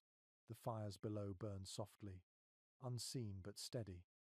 According to an anonymous monk who once served as chaplain to a noble family, such moments were the true heart of winter, the hush after joy, the calm that followed the feast. He wrote, "When silence returns, God walks again among men, gentle as the falling snow." You stay there for a while, watching the light fade. The sun slips lower, turning the snow from white to gold, then to grey. In the distance, smoke rises from village chimneys, small spirals against the evening sky. Life beyond the castle has already resumed its rhythm. Animals fed, fires lit, bread baking for the next day. The season of plenty narrows again into the daily work of survival. The porter passes behind you, humming an old tune. "The lord and lady will dine soon," he says. "Not a feast tonight, just stew and bread, quiet food for a quiet heart." You nod, understanding. Even celebration needs to rest, to catch its breath before beginning again. When he leaves, the world feels utterly still. Only the faint whistle of wind fills the silence. You look once more over the frozen fields and feel something like gratitude settle deep within you, not for the splendor of the feast, but for the peace that follows it. Inside the walls, the fires glow softly against the gathering dusk. Outside, the snow waits, unbroken and pure. Between them stands the castle, sturdy and calm, its heart still warm from all that has passed. Evening settles once more, soft and blue like a sigh drawn over the castle. The day's calm has deepened into something quieter still. The rushes underfoot no longer smell of feast or smoke, but of frost and fading pine. A few candles flicker along the corridor, their flames small and steady. From somewhere below comes the faint clatter of bowls being washed and set to dry. You walk toward the great hall, curious to see how it looks now that all revelry has faded. The doors stand open, and the air inside feels cooler. The long tables have been stripped of linen and plate, leaving only smooth wood polished by years of touch. The great fire still burns, but lower now, a mound of red and orange coals breathing slowly in the vast hearth. The steward stands nearby, his sleeves rolled up, a ledger open in his hands. He is counting what remains: candles, cups, barrels of ale, sacks of grain. His voice murmurs numbers softly to himself, the same rhythm over and over. You step closer, and he glances up with a tired but good-natured smile. "The feast is finished, but the reckoning has only begun," he says. According to surviving estate accounts, Stewards in noble houses spent days after great feasts measuring the cost of generosity. Every spice, every bolt of linen, every cask of wine had to be noted. A careless entry could mean trouble later, for the Lord's purse was never as deep as his appetite. The steward dips his quill into ink and continues writing. 3 pounds of honey, he mutters. 5 jars of salt, one missing. He sighs and rubs his forehead. The cook will swear she used it all for the pudding, but I suspect the dogs feasted too. You watch him work for a moment, then glance toward the upper gallery. The garlands of ivy still hang there, though wilted, their berries dull now in the dim light. The shadows cast by the fire stretch long and thin across the walls. Curiously enough, in some surviving letters from noble households, stewards wrote that the quiet after the feast was their favorite time. When the guests are gone, one wrote, the house feels like itself again. The noise settles into the stones, and the fire hums like a servant at peace. You can almost hear that hum now, a soft rhythm pulsing under the stillness. The steward closes the ledger at last and places it carefully on the table. Done for now, he says. Tomorrow we count again, but tonight I'll let the ink dry and the numbers rest. He pours a small cup of wine from a jug and offers it to you. To keeping order in chaos, he says. You take the cup. The wine is simple and dark, still faintly spiced from the feast.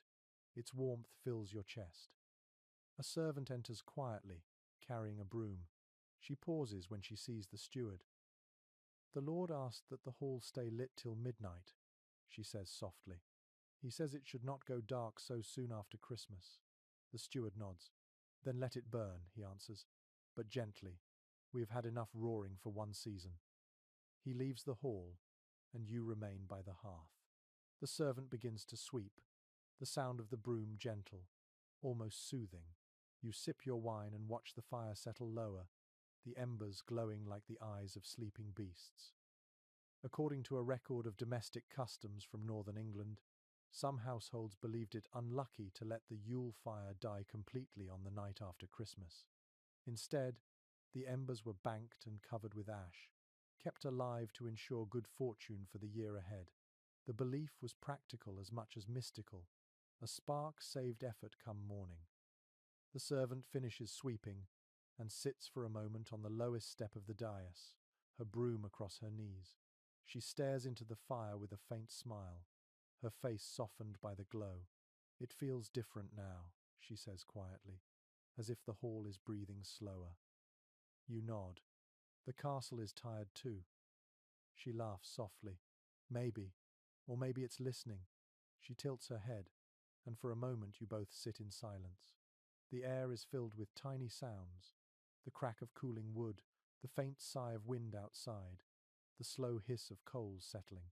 It feels as if the castle itself is exhaling, releasing the weight of celebration into calm. Some historians of medieval domestic life have written that the greatest marvel of those stone halls was not their size, but their silence. When the fires dimmed and the guests departed, the echo of every voice seemed to linger in the air, folded gently into the walls. Perhaps that is why people spoke softly after feasts, afraid to disturb what still listened. The servant rises and throws a few small logs onto the fire. Sparks leap upward, bright and brief. The hall brightens for a moment, then settles again into its soft rhythm. She gathers her broom and wishes you good night before disappearing down the corridor. You finish the last sip of wine. The fire's warmth seems to hum against your skin, lulling you into stillness. You let your eyes wander one last time across the empty hall, the long tables, the garlands, the banners swaying faintly in the air that seeps through the cracks. It feels alive in its quiet, like a great heart that has slowed to rest. You place your empty cup on the table and move toward the door. Behind you, the embers pulse gently, each glow a heartbeat fading into calm. The castle at night has returned to stillness. The corridors that once echoed with footsteps and laughter now hold only the soft sound of the wind brushing against stone. You carry a candle through the passage that leads to the upper chambers. Its flame wavers slightly as you climb, painting small halos of gold on the cold grey walls. The air smells faintly of smoke, melted wax, and distant pine. At the landing, a narrow window looks out over the courtyard. You pause there for a moment. The snow has hardened into a thin crust, glittering in the moonlight. A few faint tracks cross the yard, servants, perhaps, finishing their work before sleep. From one of the towers comes the muted toll of a bell, marking the hour. The sound rolls through the stone, slow and deep. You move on toward the solar, the private room where the Lord and Lady often spend their final hours before rest. The door is half open. Inside, the light of a single fire glows across the chamber, dim and steady. The lady sits by the hearth, her back to you, brushing her hair in long, unhurried strokes. The firelight catches the threads of her gown and makes them shimmer like quiet water. The Lord sits nearby, leaning back in a carved chair, his eyes half closed. Between them stands a small table with a jug of wine, 2 cups, and a bowl of dried fruit. Their voices are low, blending with the crackle of the fire. According to the journals of visiting clerics, it was common for noble couples to share a final meal or conversation in private after the feast. This was their time to breathe, to set aside ceremony and speak plainly. The priest might have his prayers, the servants their laughter, but the Lord and Lady had this silence, this space to remember what it meant to simply be human again. You step quietly inside. The lady looks up and smiles faintly. "You walk like a ghost," she says. "Come, sit a while. The night grows long." You take a chair near the wall, close enough to feel the warmth of the fire. The Lord opens his eyes and nods in greeting. "The hall sleeps," he murmurs. It feels strange, after so much noise. The castle almost feels too large again. His wife finishes brushing her hair and sets the comb aside. "It always does, after Christmas. I think the silence is part of the season. It's how joy teaches us to listen."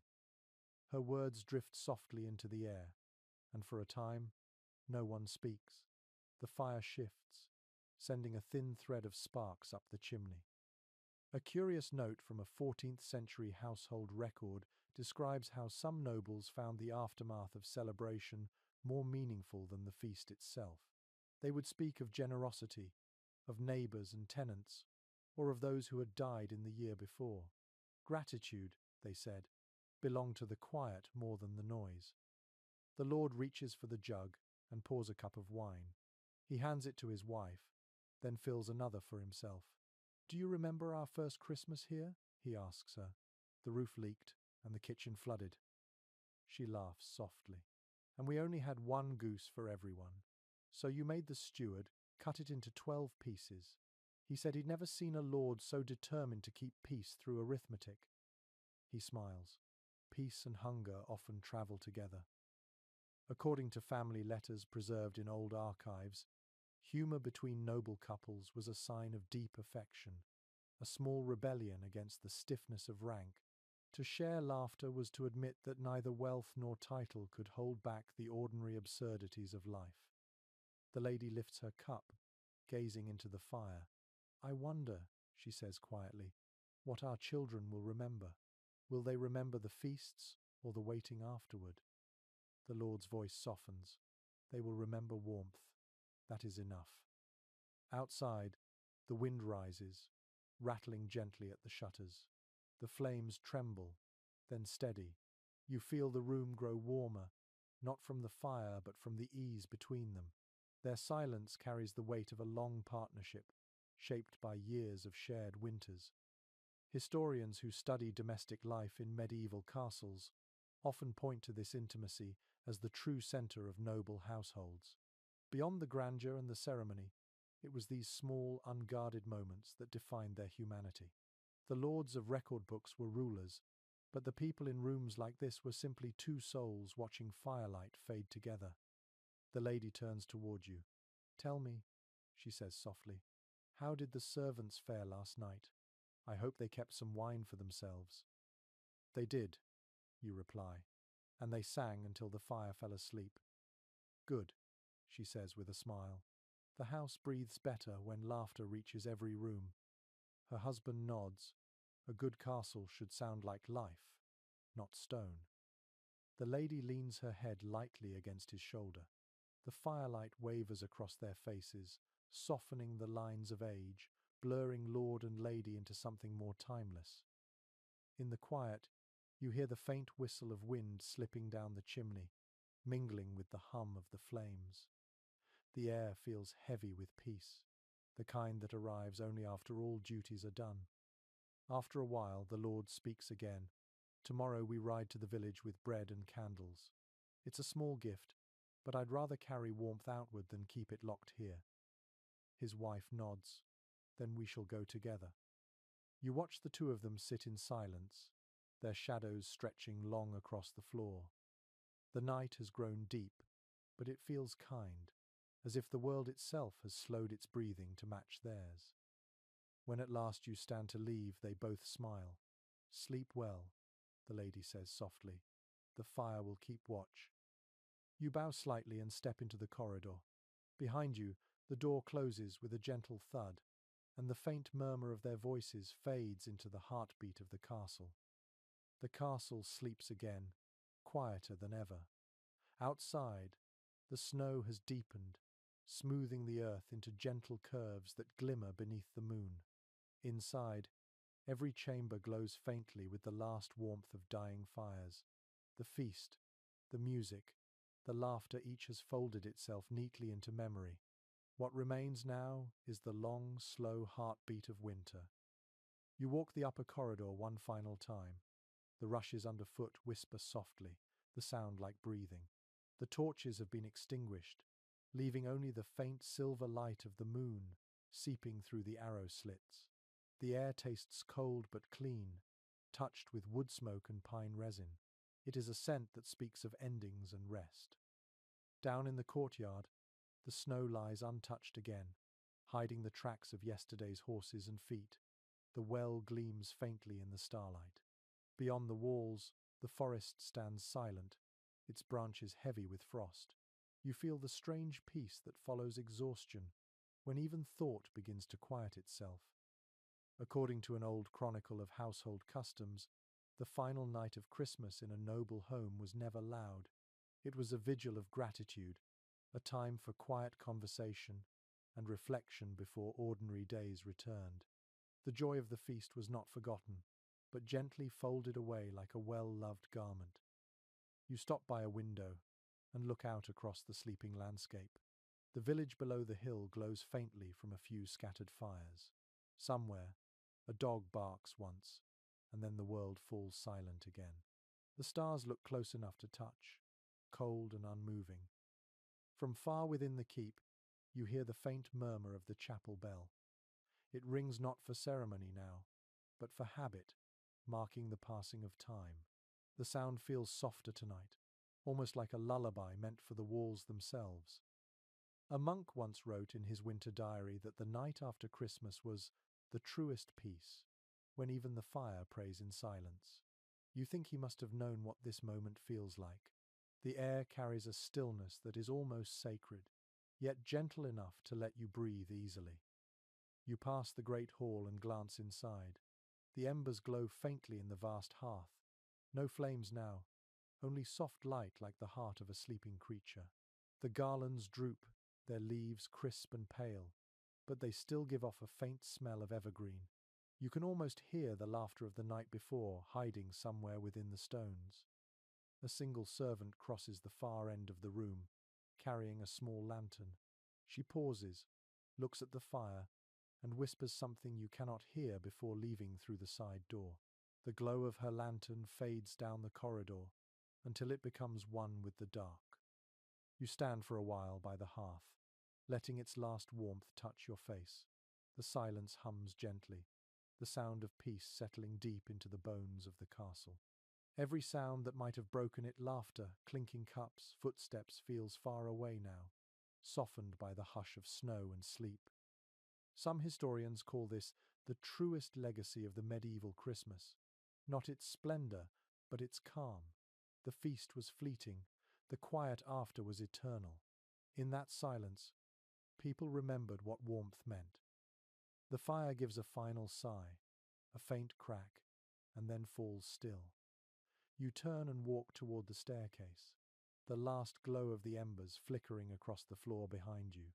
The corridor feels almost timeless, as though every Christmas that has ever been now lingers here in this one breath of peace. Outside, snow begins to fall again, gentle and steady. It gathers along the window sills and settles into the corners of the courtyard. The flakes drift silently, each one catching the faint light before it disappears. The world is falling asleep under its own white blanket. You pause by the doorway once more, taking one last look at the castle, the sleeping fire, the shadows, the glimmer of frost along the walls. It feels alive, not in noise or motion, but in the stillness it holds. Every story told, every prayer whispered, every song sung has left its trace here. The night seems to breathe with memory. Then, you step outside. The cold air fills your lungs, sharp and pure. Above you, the stars shimmer like sparks caught in glass. The sound of the wind is soft and low, curling around the towers like a lullaby. The snow crunches under your boots as you walk across the courtyard. Behind you, the castle stands solid and calm, a monument to both joy and rest. You stop in the center and close your eyes for a moment, feeling the peace of it seep into you. And in that stillness, you understand what all the feasting, the songs, the stories, and the prayers were for. They were meant to lead here to this silence, this deep, unbroken calm where the heart of winter and the warmth of humanity meet. The bell rings once more. The sound fades slowly into the snowy night, carried away like a breath. The story slows now. The last candle has burned low, and the world beyond the castle lies wrapped in sleep. The air feels softer, as if the snow itself hushes every sound. You stand there for a while, breathing in the cold until it no longer bites, only soothes.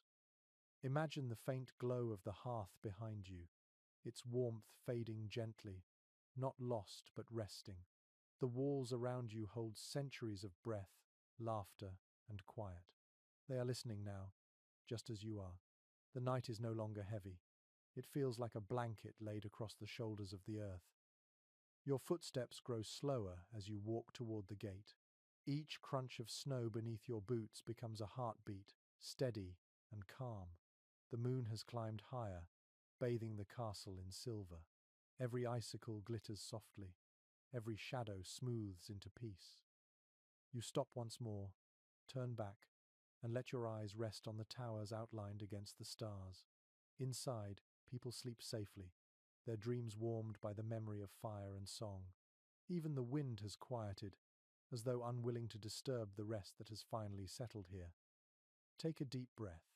Let the cold air fill your lungs, and then release it slowly. Feel the stillness around you. Let your mind drift with it, light as snow. Soon you will sleep too, carrying this peace with you, the echo of laughter, the shimmer of candlelight, the quiet rhythm of falling snow. The castle fades into the dark, but its warmth lingers somewhere deep inside you, like an ember waiting for morning. Good night. Sleep well. May your dreams be warm and gentle,